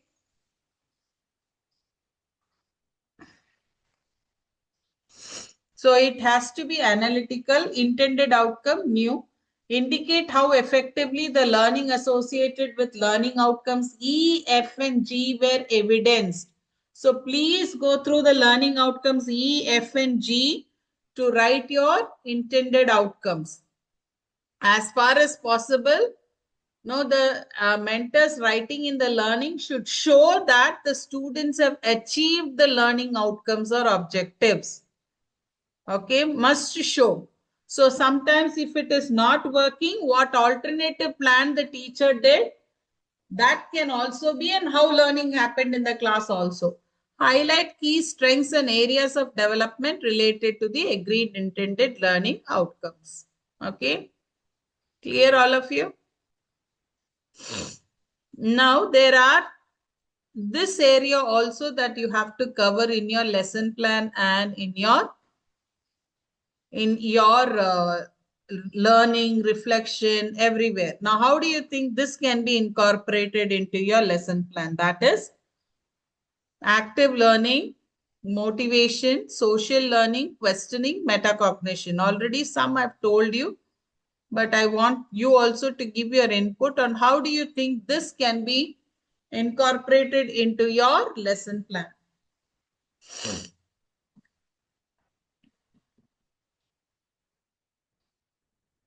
Please do not use the word differentiation in your unit 2. The word differentiation, inclusion should not come in your unit 2. That part will come in your unit 3. Okay, Sarah, morning I was talking about do not put all the learning theories, practical things in your unit 1. Unit 1 is about understanding. Unit 2 is about how you're going about teaching and with your experience linking theories.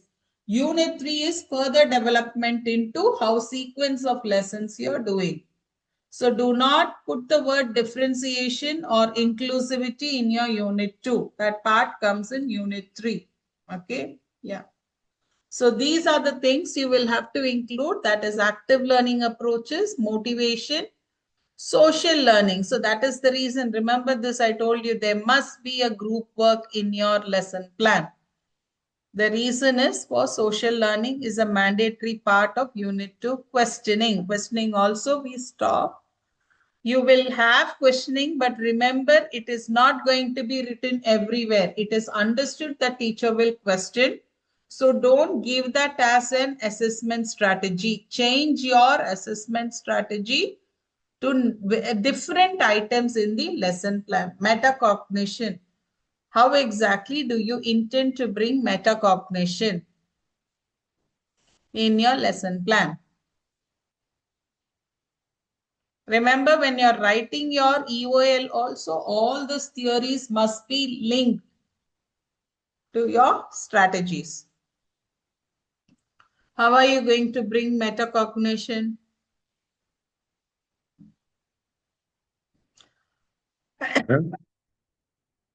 Think.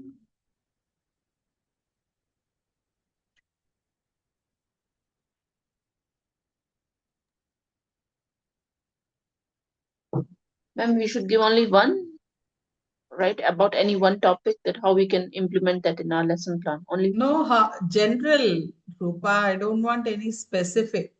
I want a general discussion on how exactly can you bring metacognition in your classes. okay. Yeah.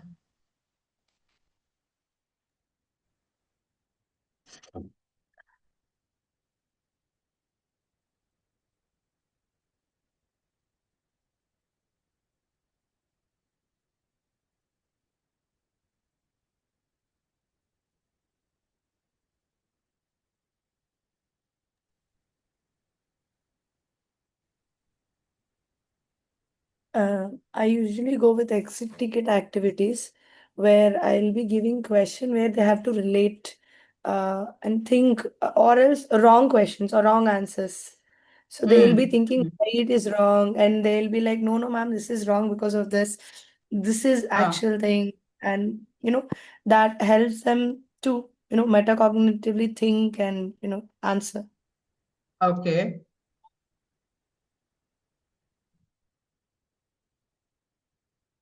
You are recalling or Yeah. I metacognitively usually go with connect? wrong questions. Actually, I go with wrong questions. Like I explain everything. I'll give them a wrong question in between. And I'll be Hmm. insisting, no, no, this is the reason why this is correct.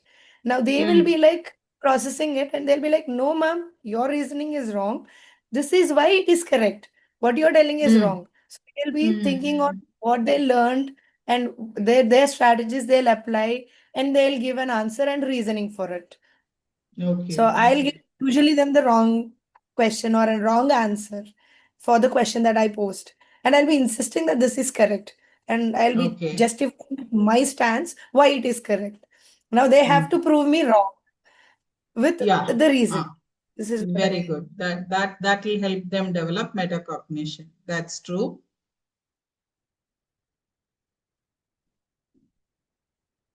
Self-check questions, very good. Rohini, not for you. I'm asking how will you develop metacognition among students?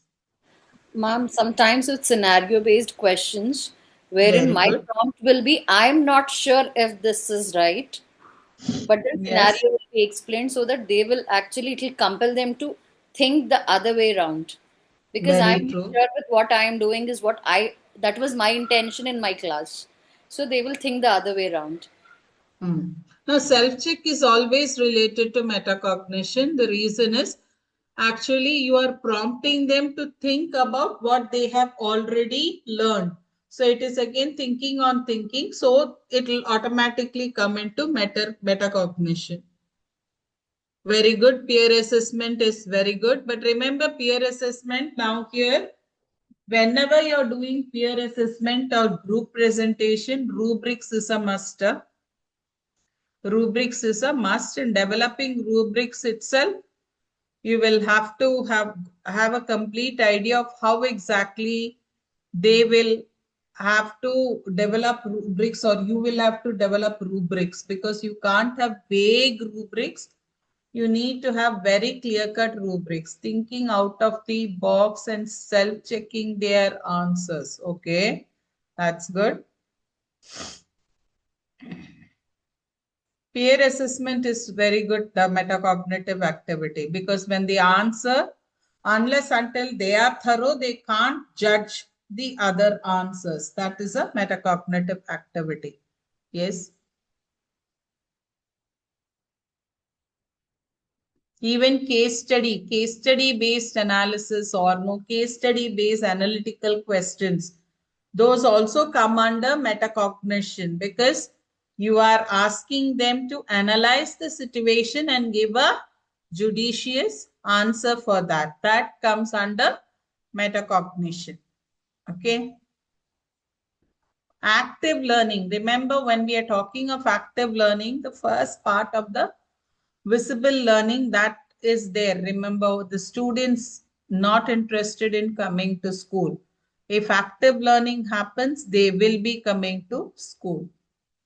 Okay, they love to come to school when there is an active learning environment in the classroom. Okay, because they know that they are going to come across different things that will actually ignite their findings. For example, simple. No, you have a very, what you can say, advertised movie. Okay, and you tell your kids that no, you're going to take them to that movie. Will they sleep? They'll not sleep.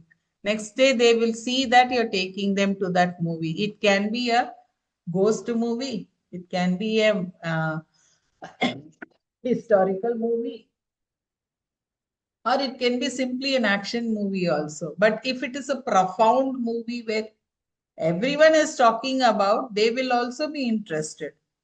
Okay, automatically that interest comes, and no, they won't sleep, they won't have laziness. Morning, you need not even tell, they will drink milk and they will be ready.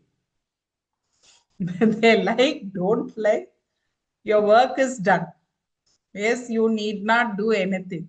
So that is active learning. So active learning is, I know it's difficult, but weekly once if you're able to do that, it's enough. Especially in primary classes, you won't have that. Parent has to push them to school. That feeling will not be there in the home. Okay. It's that scenario. And please don't think that it has to be every time gaming.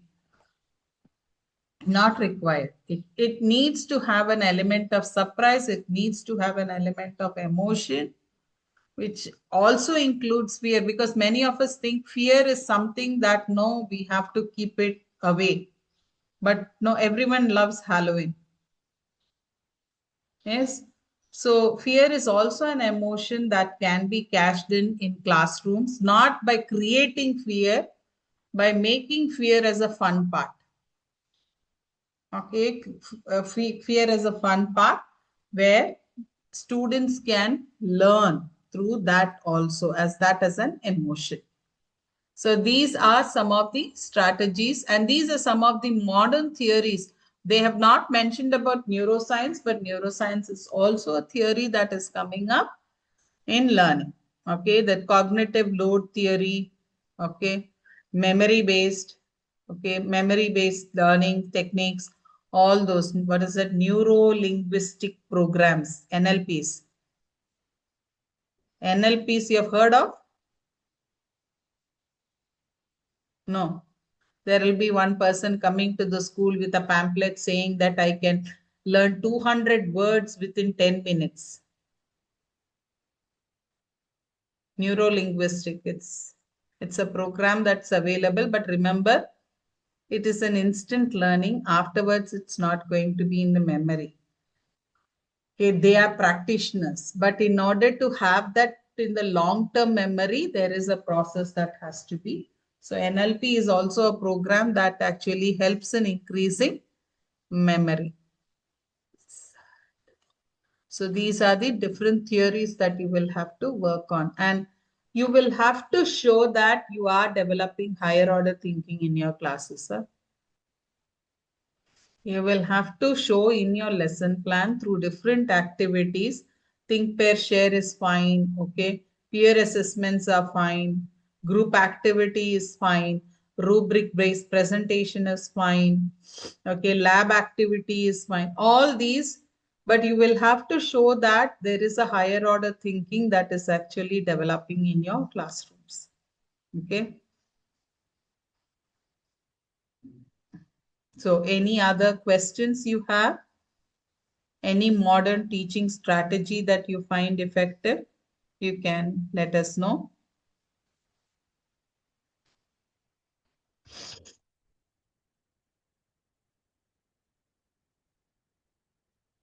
If you have any questions or any other teaching strategy that you find it effective in your classrooms. Ma'am, may Role I? play is also a good one. Yeah. Yes, Ma'am, sir. when should our mentor observe our class, this week or next week?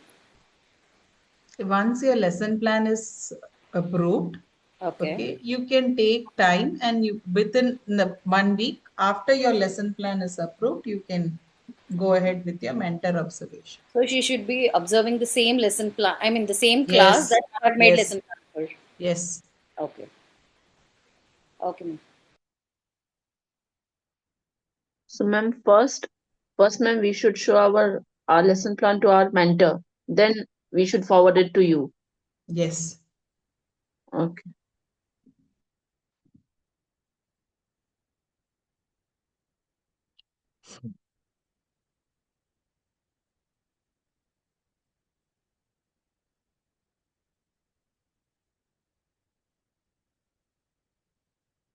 Last week, I think I've given you different types of questioning techniques, isn't it?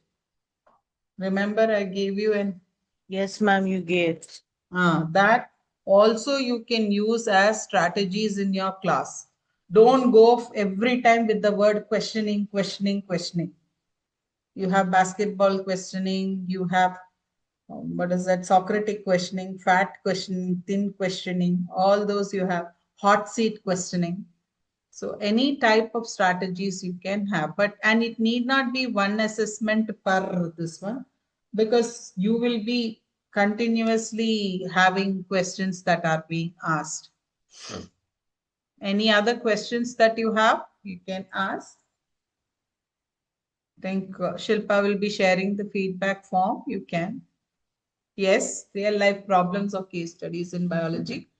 That's both higher order thinking as well as metacognitive in nature.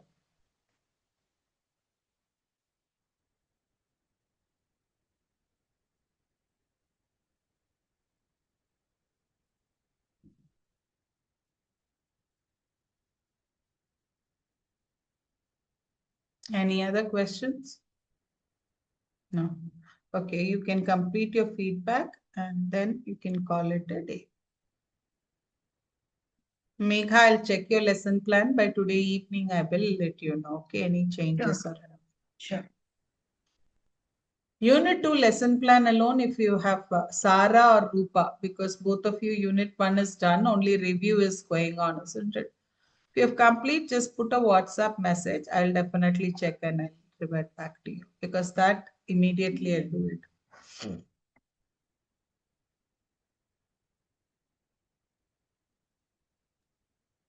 Yes, ma'am. Within within next week, I'll just forward to you Sure. within this week. Ah. Lesson plan. Okay. By Sankranti, if you can complete your unit 2 Yes, also, you are the happiest person. yes, ma'am. Before Sankranti only. Sankranti holidays, no, you can keep your unit 1, unit 2 ready. Unit 3, Unit then 2. we can work it out. Yes, ma'am. Okay, like that only we'll follow. You can send and just message me. I will check out your assignments during holidays. No worry there. Okay. Yeah. Yeah. And if no other questions, we can call it a day. You can complete your feedback form and you can leave.